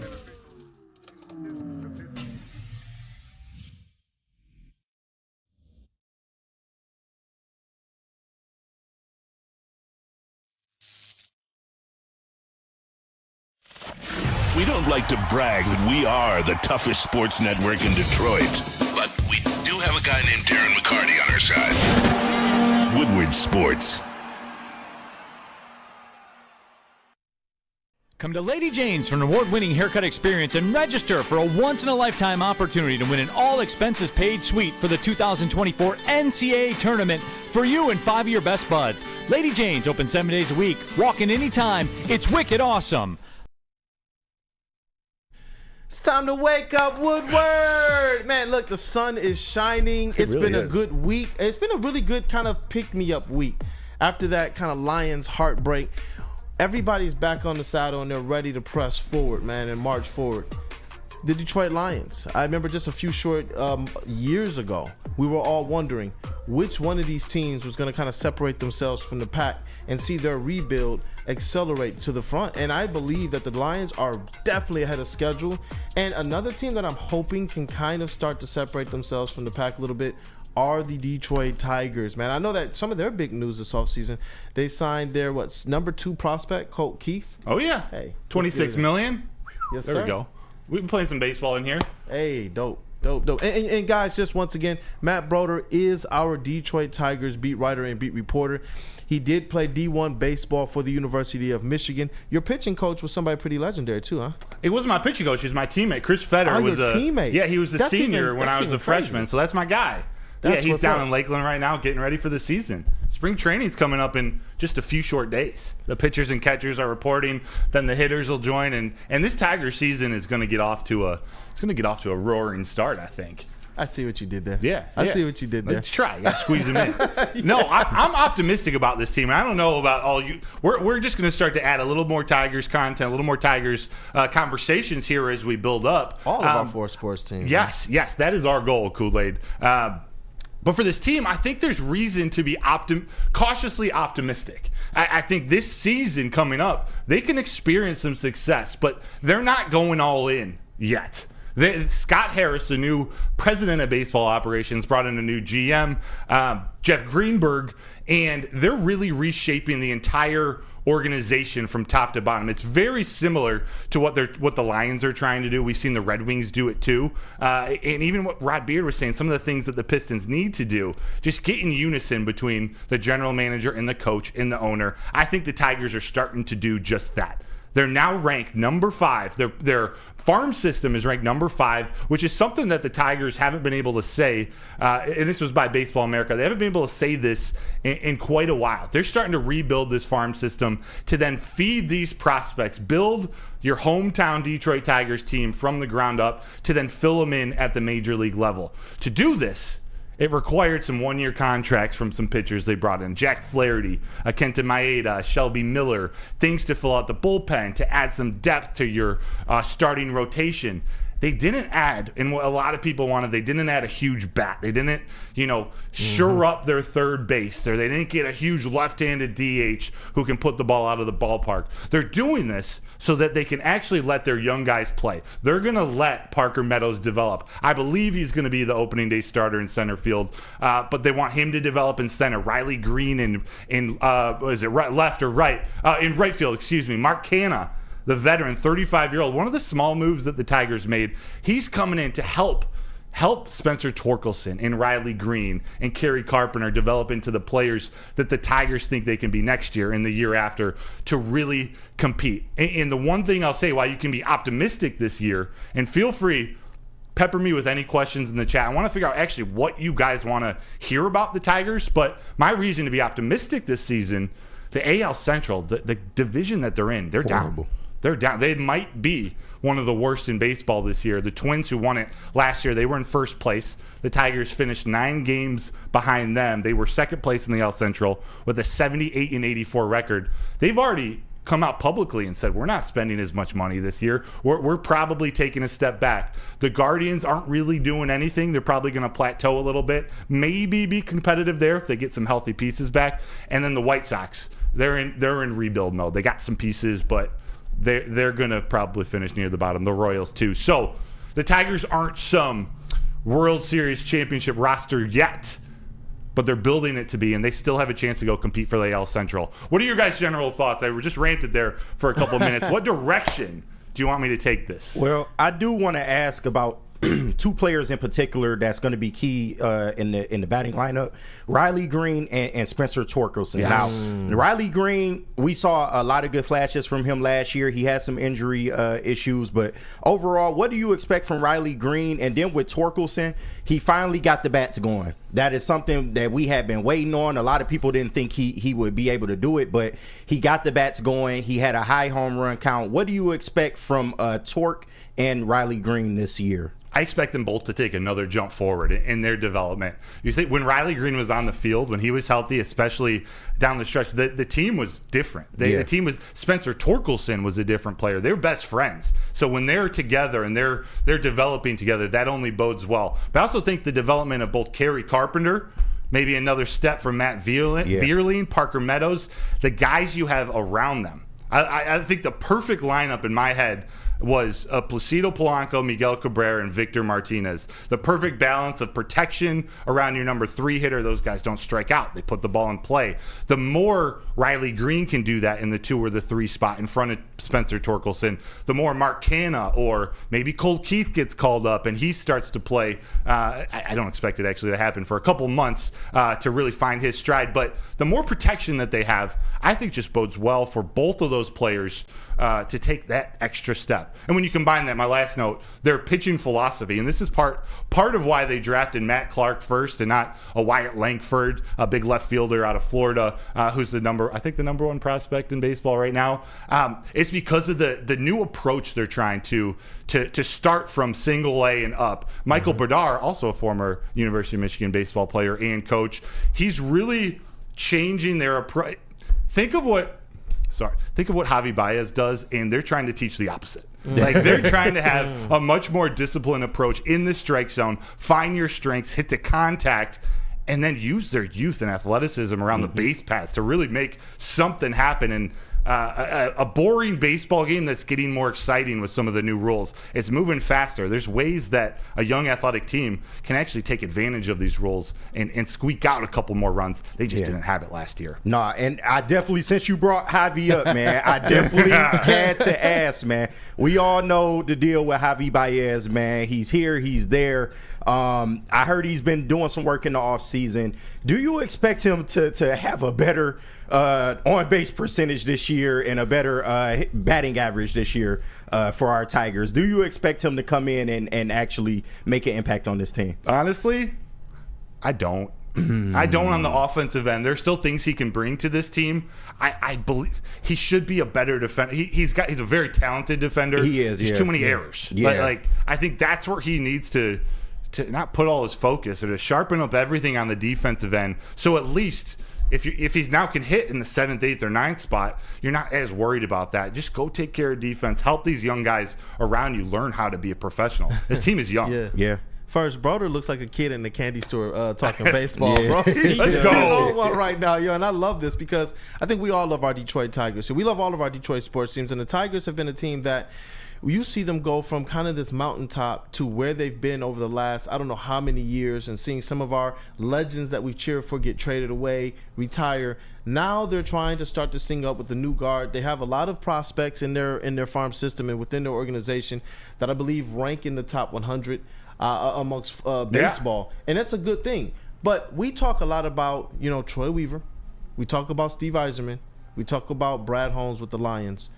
What can you tell me about kind of relatively new general manager Jeff Greenberg? Yeah, he's very analytical based. He's coming in to fit really well with both Scott Harris's philosophy as the president of baseball operations and the AJ Hinch as the manager, the Michael Bedard, the hitting coach, the Chris Fetter pitching coach. Making sure that they're all on the same page is step number one, and that's why I said cautiously optimistic.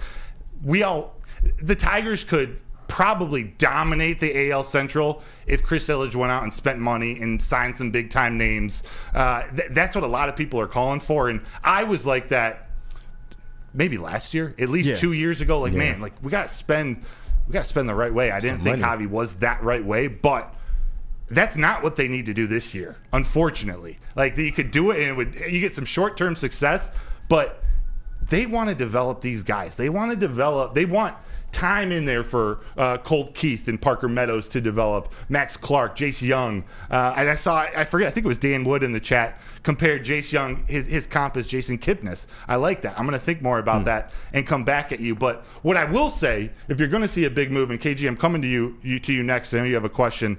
They might go and add more bullpen firepower. If you can help this young pitching staff out by shortening the games, they got a pretty nasty bullpen already with Alex Lange, Tyler Holton, Will Vest. They got some pieces. Maybe they go and get another bullpen stud that A, is easily tradable in this year or future years, but B, just shortens the game so Casey Mize, who's coming back from injury, he doesn't have to think he's got to go 7-8 innings. It's going to help that rotation out a lot. Yeah, and shout out to Kalamazoo in the chat. You brought up Casey Mize. I wanted to know about him as well. He says, can you tell us about his injury and chances of him getting back to a starter role with the team? Yeah, he's definitely has the opportunity to get back to a starter role. When you experience the type of injury, the type of shoulder, arm injury that he did, it just takes it takes at least 12 to 18 months to get back to, I would say, full health.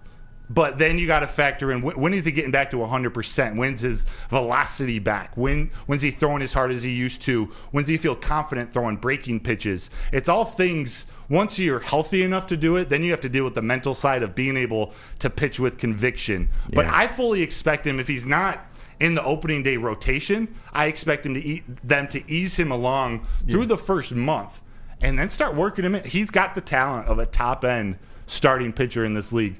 There's not that much pressure anymore with Tarek Skubal taking over that ace role, a Cy Young possibility for Skubal. Kenta Maeda, a veteran to fill in there. Reese Olson. The Tigers, they got some players. There's not as much pressure on Casey Mize, and I think that's a very good thing as this team's turning things around. Yeah, definitely. And I think that they're, from the manager to the general manager, to even the owner, kind of hopefully trusting this process to Jeff Greenberg, because he comes from a lineage of just success. Matthew Kruger here, man. He has a question for you, Broder. He says, what do you do with Badu? I at least keep him on the bench for his base running and speed. What do you do with Badu? Akil Badu. Yeah, I'm a big Akil Badu fan, and I love those intangibles. Actually, that's not even an intangible. The things he can bring to help out this team from a depth perspective, and he still could not turn things around. He still could turn into a much more consistent major league player. But I think with his potential so high right now, if I were the GM, I'd maybe try to get as much as you can out of him, whether that's a young prospect that maybe fits the needs a little better or a bullpen pitcher. People want a left-handed bat, an athletic player who can play all three outfield positions. He's got value around the bigs. Is he the right fit for this Detroit Tigers team at this very moment? I don't know. I don't think so. I think you probably want to give those at-bats that time to Kerry Carpenter at DH or in the outfield while you're letting Riley Green take a day off. I think there's enough hitting in this organization now. Let them get those at-bats, unfortunately. I guess my last question to you, man, on the Tigers is this. What are your expectations? Win-loss this year? My expectations... I know it's still a little early. It is early. We got to see how the spring training fills out. I think this team's going to be a 500, maybe a couple games above 5. Shooting for 84, 85, 86 wins would be fantastic. But I think they're going to be right around that 500, which should be enough to win the AL Central. So that's where I'm starting. I want to see how Tarek Skubal looks coming back. Now he's going to be fully healthy. I just want to see how this all plays out. Yeah. But I'm right there around 500. I'm happy, man, because it feels like when the Tigers are a great watch, it just feels like summers are that much better. Yeah, especially getting down to Comerica Park. You know, I went there several games with Darren McCarty. He sits kind of right behind home plate. He would always invite a couple people from the network, go down there and kind of enjoy the game. And it's different when they're just kind of an afterthought versus you're actually invested in what's going on the field. You're seeing your young guys. You know that your general manager is taking every single game as a point to say, hey, where are we at? How can we move this thing forward? And I can't wait, man. That was awesome. Like I haven't heard Tigers talk like this in a minute, man. In a while. Appreciate that. So this was awesome. Keep your I know as Kool-Aid and I and Sam are all getting used to co-hosting together, we're going to interact with the chat much more live. That is our goal. And I see, even just while Kool-Aid was talking, some really great questions, some really great interest in Tigers. So keep them coming. I'm going to look through as I rewatch the shows, see what is important to you. We're going to start having more and more Tigers conversations going forward. So I appreciate the support. I'm excited to see this one through. Yeah, definitely. And you guys, that call-in number is 313-552-6322. If you want to share your thoughts or ask any questions on any of our Detroit sports teams, definitely hit that line. If there's something that we said that you want to hold us accountable for, something that you have a question on, something that you agree with, hit the line. We definitely want to hear from you all this morning. Again, that is 313-552-6322, and we do have that pinned in the chat. Yes, and if you guys want to talk sports cards or baseball cards, I got a Kirk Gibson card with me. I'm a collector. Ooh. Oh, can we see this? Oh, yeah. Captain Kirk. There we go. This is a 1982 Jeez, Fleer Kirk Gibson. That's beautiful. Nice. He was one of my favorite players, actually, before when he played for the Dodgers, and he had an historic run in the World Series. He could barely walk, run around second base, pumping his fist. Yeah. Kirk Gibson's the dude. Now, did any of you guys play baseball, like in high school or even like Little League or anything of that nature? No, sir. Nope. I wasn't going to, but when I went to Summit Academy out in Romulus, that's where I went for basketball, and we did our thing there, man. We got to win our division my second year there, which was my senior year, but my second year there as well. I got close with the baseball team, and they invited me on. And I actually had the opportunity of leading the league in steals. Let's man. go. Nice. It was pretty dope. I could not hit that ball worth anything, bro. But when I did get on base, you get on bases. I got on base, it was it, man. I was stealing like 2 bases at a time, man. And we did good in our division too. We had a pitcher on there, and I remember my coach as well, Paul Kreider. Shout out to him. He was just one of those great all-around guys. And we had a pitcher on the team, his son, John Kreider. And he would just go on these stretches, man, where he would just strike out 10 people, 12 people, 14 people in a row. And it was awesome to see. The baseball culture, the baseball kind of camaraderie, the whole baseball feel, man, that's one of those things that honestly started to really, really, really rival basketball. Obviously, I love basketball. That was the sport that I was the best at. But when I played baseball, man, it was just awesome. I played out in right field too. Okay, yeah. So you get a little bit of that, the bullpen pitcher experience. You got a lot of time on your hands sitting around thinking. It's why we're so weird. That's why they say baseball play. We got a lot of time on our hands, but I do think there are things about the game that are more fun than I think most people know or understand, and that's what I hope to try to bring that to you. Try to dumb it down is not the right word. That's disrespectful, but share kind of how I think about pitcher's approach to the hit. Like, I don't know, baseball's there are a million different things to hone in on. I hope we can find what is interested to you guys. But bro, seeing a pitcher in the groove, that was probably that's beauty in motion, art. bro. Yeah. Definitely. But yeah, our next segment, hopefully we get some callers on the line, and we definitely want some more of these, some more of you guys' takes in the chat as we move along to our next segment. But first, let me tell you about Lady Jane's. Come to Lady Jane's Haircuts for Men for an award-winning haircut experience. Register to win a trip of your dreams and all expenses paid suite for the 2024 NCAA tournament. And guys, guess what? Your boy Detroit Kool-Aid will be there. Braylon Edwards, Tom Masway, and myself, we are credentialed. We will be covering the tourney when it shifts to Detroit, and I want to be able to see you guys there. Hopefully you guys actually are able to win this as well. But that's right, no expense spared for you and 5 of your best buds. Lady Jane's Haircuts for Men open 7 days a week. Walk in anytime. It is wicked awesome. Come to Lady Jane's for an award-winning haircut experience and register for a once-in-a-lifetime opportunity to win an all-expenses-paid suite for the 2024 NCAA tournament for you and 5 of your best buds. Lady Jane's open 7 days a week. Walk in anytime. It's wicked awesome. We are the network for Detroit by Detroiters. Welcome to the Woodward Sports Network. Have you ever wondered where all the finest restaurants get their steaks? It's Fairway Packing Company, providing Michigan restaurants, hotels, and casinos with prime beef for over 60 years. But now you can buy these cuts of meat for yourself at the Steak Shop by Fairway Packing Company. Prime porterhouse, A5 Japanese New York strip steak, dry aged Wagyu beef tomahawk.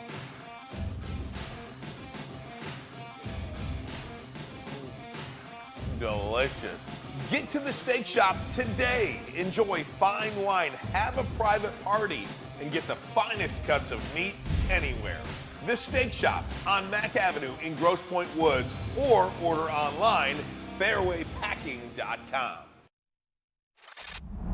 Love Woodward Sports? Love wearing clothes? Then you should be wearing Woodward Sports clothes. Check out our full line of merch at woodwardsports.com. Just click on Shop. We have all your favorite designs, like Dan Campbell kneecaps, Woodward Golf, and of course, our own logoed out merchandise. Men, women, infants, kids, all love Woodward Sports. Impress your friends. Impress your boss. Impress your dog. Buy Woodward Sports merch today.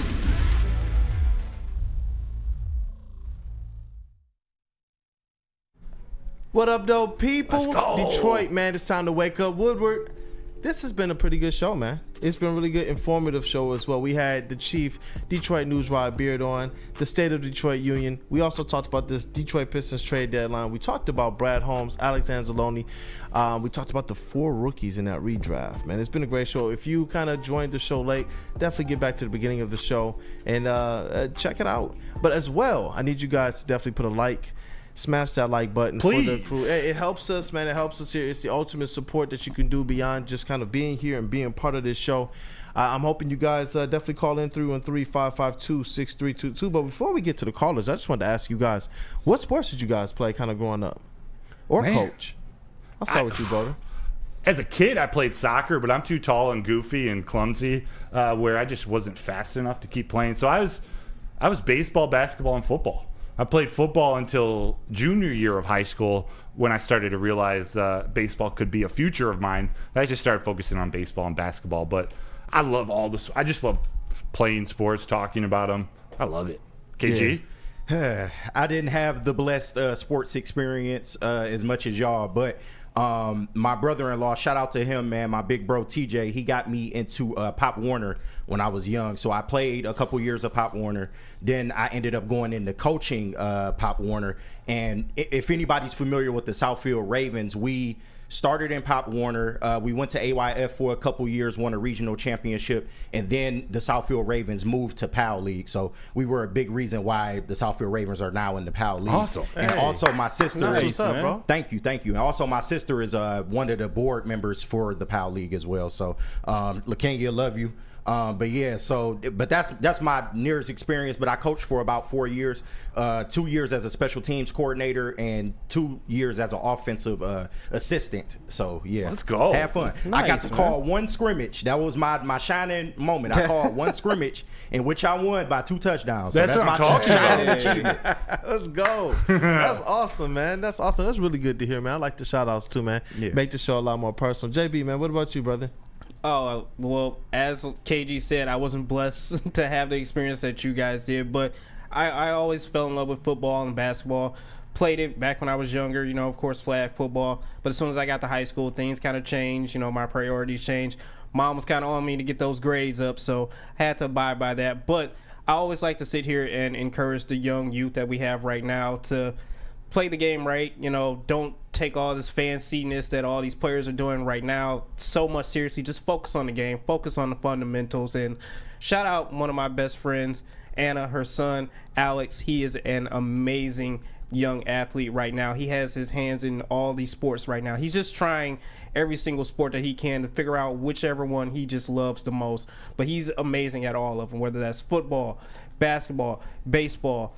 I'm there for him at all the games whenever I can, show up and just try to encourage him just as much as I can, because he does take winning and losing very, very hard. Like he enjoys the winning so much, but when the losses show up, yeah, you can see the passion and the tears on his face. And I just try to help him out as much as I can and say, hey, look, don't worry about it. You got it the next time.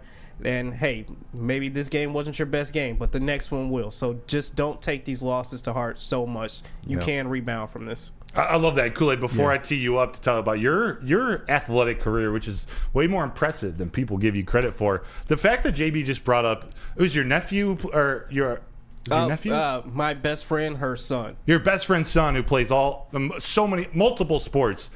And everyone has a little different opinion. I'll keep this rant short, but I would encourage all your kids to play as many or all of the sports if possible. There's a lot of specialization these days. You got to play baseball year round, or train for football year round, or basketball, whatever it is.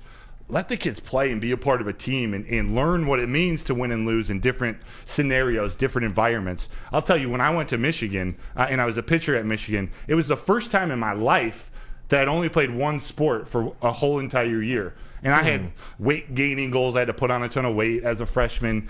I felt like the least athletic I'd ever been in my entire life. I missed playing basketball, being explosive, and the cardio there are so many things, and we can go into more detail in the future. But to me, the different things that the different sports brings, even in terms of just athleticism and training, I think are important.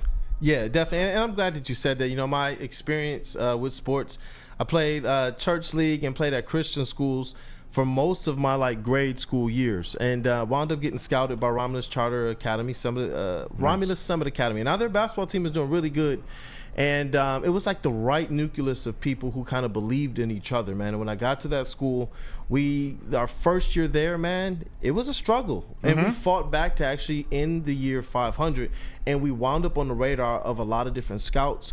And our school, for the first time, began to get a lot of different media attention. And in our senior year, the gym was packed out, man. And it was honestly, for me, what made it cool was just the overall experience. Largely, I had gone to small schools where the classes were 8. Now I'm in a school where, the class sizes are a little bit bigger, 40 to 60 people in a class, 500 to 700 to then 1,000 people at your basketball games, people showing up from the community. It began to be this thing that just really spoke to me, to the larger culture of basketball. Like the love of the game, the love of any sport, it's not just the sport you're playing, but how it connects people, how it pushes you beyond your limits. And I absolutely love that, man. I got the opportunity, wound up becoming honorable mention All-State. I didn't play Friday nights or Saturdays, so that hurt my ability to actually make the actual Class C team. But I was honorable mention All-State. Led the downriver in scoring in basketball and was second in assists. And I love that experience, man. I love that experience. And it was my school's sports first NCAA athlete in the history of Romulus Summit Academy. Nice. And I love my experience, man. Played at Shout out. Virginia Union too, right? I played At the court. in their conference. Yeah, I played in their conference. I went to a smaller school called Columbia Union College, and the lure behind that is that Steve Francis actually grew up right behind that school's gym. Nice. And so for years, especially during the years that I was there, he would sponsor us. We got Nike gear. Like a little school like ours wasn't supposed to get that type of stuff. Our gym was fabulous. He would bring in pro-am runs. Awesome. He would bring in players from overseas. He would bring in NBA players during the summer. Wow. Yeah, and I got this crazy experience, man, to play. Georgetown would always be there during the years that Jeff Green and those guys were there. Wow. Yeah, it was a fabulous, awesome opportunity. The Wizards guys would be there. Their family members would play for our school because of the Steve Francis connection. So I had, connects to Gilbert Arenas, Andre Blatcher, and those times. Remember Steve Francis and Tino awesome. Mobley? Yes. Remember that duo? It was That's awesome, the bro. name. Ooh, lefty too, right? Yeah. Mm-hmm. It was awesome, man. We gotta build. We gotta hear more of some of these stories of all of it. We're gonna build some of this into the show sheets moving forward too. Yeah, I know the people are asking for what's trending with JB. We have to do that today. We have to. That's a requirement. We have to. You ready for it? I am ready for it. All right, let's take a quick break. We'll come back. Let's do that. Am I telling you about, or is Cooley telling you about Premier Pet? Yeah, Premier Pet. Yeah. Of course. Yeah, you know what, man? Because where do I go to get food and supplies for my pet, Detroit Lion?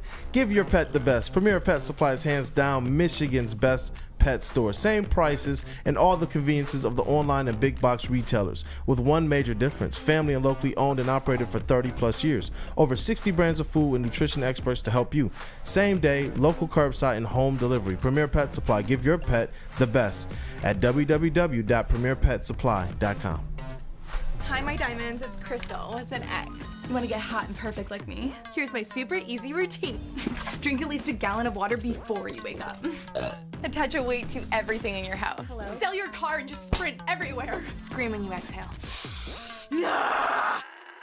Don't follow Crystal with an X. Do your own thing at Planet Fitness with tons of equipment and free fitness training in our clean and spacious clubs. Join now for just $10 a month and cancel anytime. Thank you to all the fans for making Woodward Sports your #1 online destination for Detroit sports. We promise not to drop the ball. Come to Lady Jane's for an award-winning haircut experience and register for a once-in-a-lifetime opportunity to win an all-expenses-paid suite for the 2024 NCAA tournament for you and 5 of your best buds. Lady Jane's open 7 days a week. Walk in anytime. It's wicked awesome. We don't like to brag that we are the toughest sports network in Detroit, but we do have a guy named Darren McCarty on our side. Woodward Sports.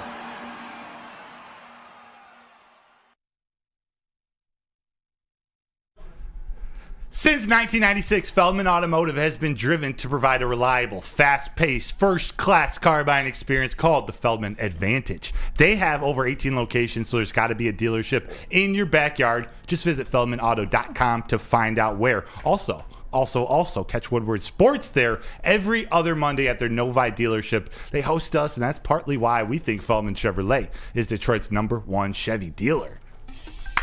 Welcome back, man. What up, though, Detroit? It's Wake Up Woodward. Hey, this was a good show, man. Definitely was missing our brother Sam Reynolds, Flannel Sam, as some of you guys might know him.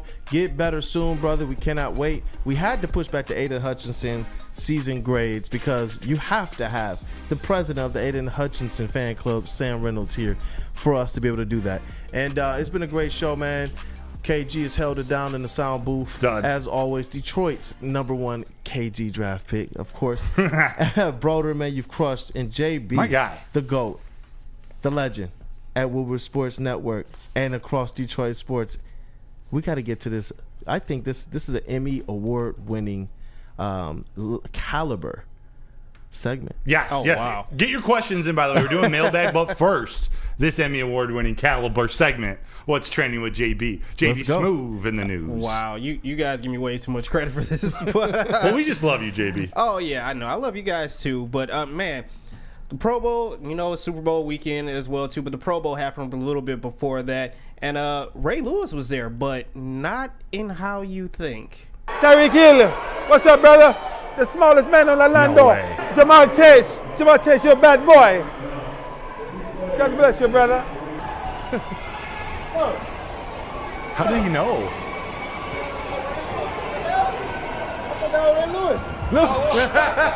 CJ Stroud, bad boy. God bless you, brother.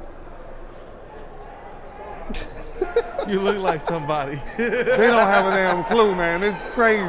Ojoko, what's up, boy? Rastafari love. Boy, they sure make you guys smart these days. Derek came at you, bad boy. Came back out and looked right at me and walked right back. They don't have a clue. It's so funny. They just think I'm a dread screaming at them. So my question to you guys, would you have known that was Ray Lewis if you just walked past him? Probably not, man. Probably not. Yo, that's hilarious, man. You're a bad boy, man. You a bad boy. Oh, man, bro, that was hilarious. But what else you got for us? One guy was like, he went back, looked at him, was like, yo, man, that looked like Ray Lewis. CJ Stroud. That was Stroud.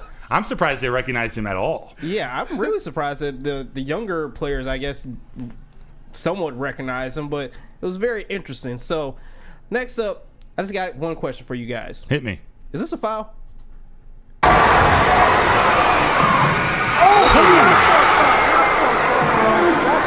I got you. Ask, is that Is that a foul, you guys? I don't know. Something like that, you should be kicked out of the league. Whatever league that is, there's no place for that. Kick him out. Get out of here. Bro, play that one more time. One more time? All right, Uno I mas. got you. I got.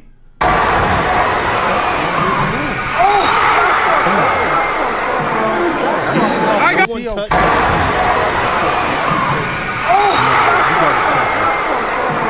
It could have been way worse. Yeah. Even how it happened, I'm surprised he didn't get hurt. But maybe that cushion on the stanchion, basketball yeah. court, sort of eased the power. Yeah, if that wasn't you land on your head, tearing AC. Thinking Sean Livingston. You don't do that. Not in the pit. He wasn't with me shooting in the gym. That's wild. That's wild, man. That's wild. It is really terrible. That was crazy bad. But moving on to some lighter basketball news. So apparently LeBron James is out here giving the feet pics out for free. Getting what? This is a little graphic, but 20 years of playing basketball, someone caught LeBron James out, and the foot does not look great. That's what 21 years will do to you. That is 20 years of basketball. That's a foot right there. That's LeBron James' foot as a photographer caught him out with no shoes on, and that's a foot right there. I wonder what Rex Ryan thinks of this. He's loving it. What if you had LeBron's foot next to Victor Wembanyama's foot? Oh Lord.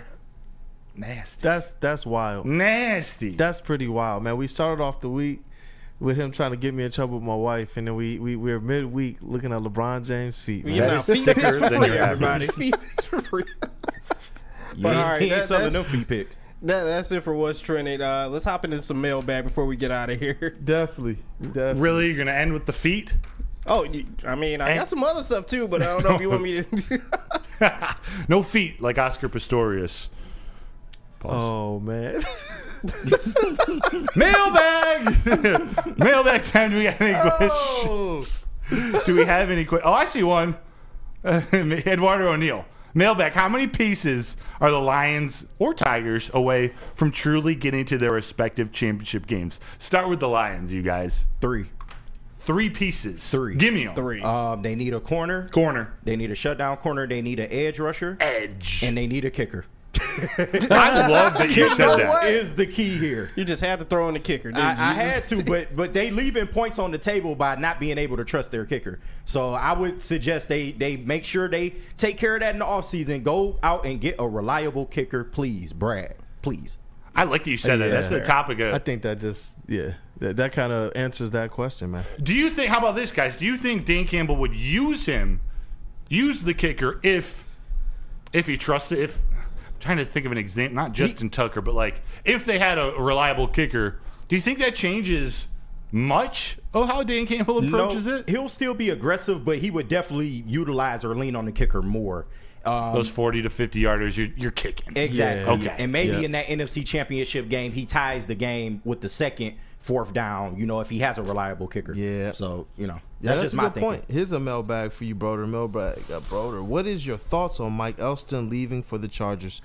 He's leaving the University of Michigan football program.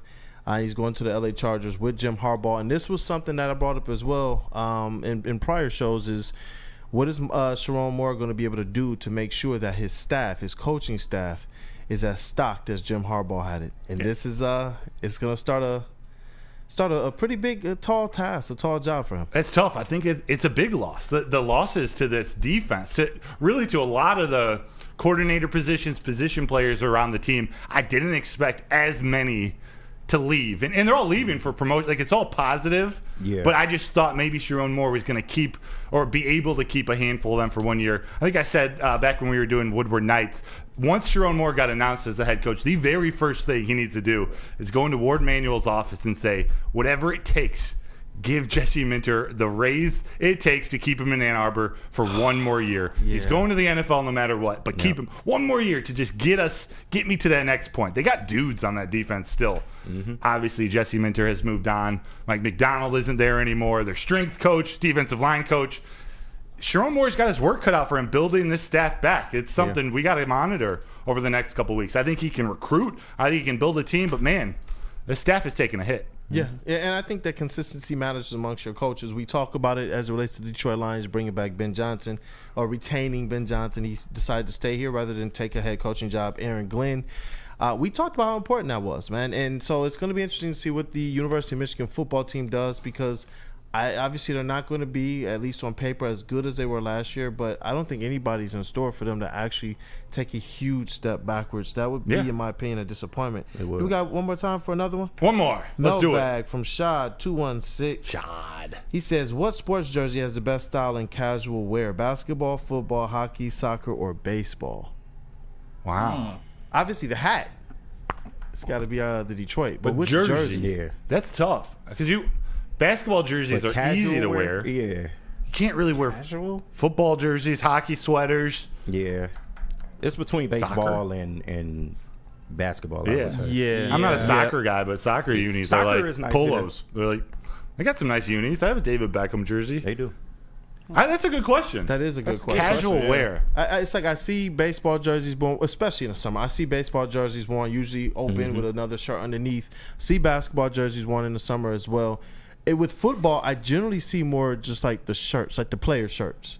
I don't. Does that count as? It's not like not a real jersey, but generally see like the shirt. Jersey. Back in 2005, the football jersey was a thing. Oh yeah. Yep. Oh, we need to start bringing back the backwards basketball and football jerseys, like how we used to wear in the early 2000s. Yeah, the names on the that's a throwback. I remember that, man. Remember that year they went the basketball jerseys? They went with sleeves and ads all over them. Yeah. Was that COVID year or around that time? No, that was before that. That was before that. That was like mid 2010s. Yeah, wasn't that like Christmas time around there? Yeah, when they did the sleeve jerseys. Horrible idea. I'm so glad they did shit. Absolutely. I'm seeing people in the chat just saying hockey is the best. Chili. Terry said, I say baseball. Kalamazoo say he prefers hockey jerseys. I guess I got to start looking at some hockey jerseys more. I'm going to start wearing some jerseys. I mean, Red into the Wings, show. they got one of the cleanest jerseys in all of sports. And man. logo. It's perfect, man. It's perfect. Shouldn't ever change. Yeah. That ring wheel should just stay the same. The University of Michigan helmet should stay the same. There are a few teams from various sports. They just got to keep with the tradition. Uncle Neil Soft Feet said golf shirts. Yeah. Soccer. Golf shirts. Or football. JV. The dry fit. No. I'm not wearing a golf shirt. Guys, we got some great shows planned. We got Doc Macaroon. He's joining the show. He's still coming tomorrow at 8:30. He'll be joining. We're going to be talking Aiden Hutchinson. We're going to be talking more Lions. We're going to be talking more Tigers, more Pistons, more Red Wings. We're trying to lock down a Red Wings guest for Friday to be determined. We're going to start mock drafts. We're going to start talking the NFL draft. Sports. We got a lot playing for you. We're getting through this week, hoping to provide the best content for you. Keep dropping your questions, suggestions, feedback, anything you want to see out of this morning show, good, bad, ugly. Let us know. We want to tailor this to you. So we appreciate you for joining in. Hit that like button on the way out. I'll let KG, I'll let Brandon, Detroit Kool-Aid take us out. Hey, you know what? And I was saying all four sports. All four sports. That's what we're going to represent on this show. I understand. We're looking to attract all fans of all of our sports, man. And look at these logos, man. Some of the best, I believe, in all of sports. Hopefully our teams can also get to that mountaintop. But for our brother Sam Reynolds, a.k.a. Flannel Sam, Shout get out. better soon, brother. We definitely miss you on the show and your energy and your banter and your drive and your stats. We miss you today, man. And just you as a person. KG, man, great job today in the sound booth. Appreciate it. JB, the GOAT, as always. JB, Appreciate man. you guys. Thank you, man, for everything you guys bring to the show. Hey, let's close this thing out right. I'm going to throw a pitch. The 1-1. Don't break anything. What are we doing? We probably not play catch. We'll figure out a good way to end it. Strike. There we go. Yeah. I'll throw Matt you a fastball. Broder, man, for Tigers and Lions on the beat for Woodward Sports. My name is Brandon Dent, a.k.a. Detroit Kool-Aid, covering the Detroit Pistons for Woodward Sports. Thank you for waking up with Wake Up Woodward this morning. And chat, thank you guys for bringing the heat today. As always, you guys are going to be a really, really, really big part and important part of this Wake Up Woodward family. Hey, have a blessed day, you guys. Have a day.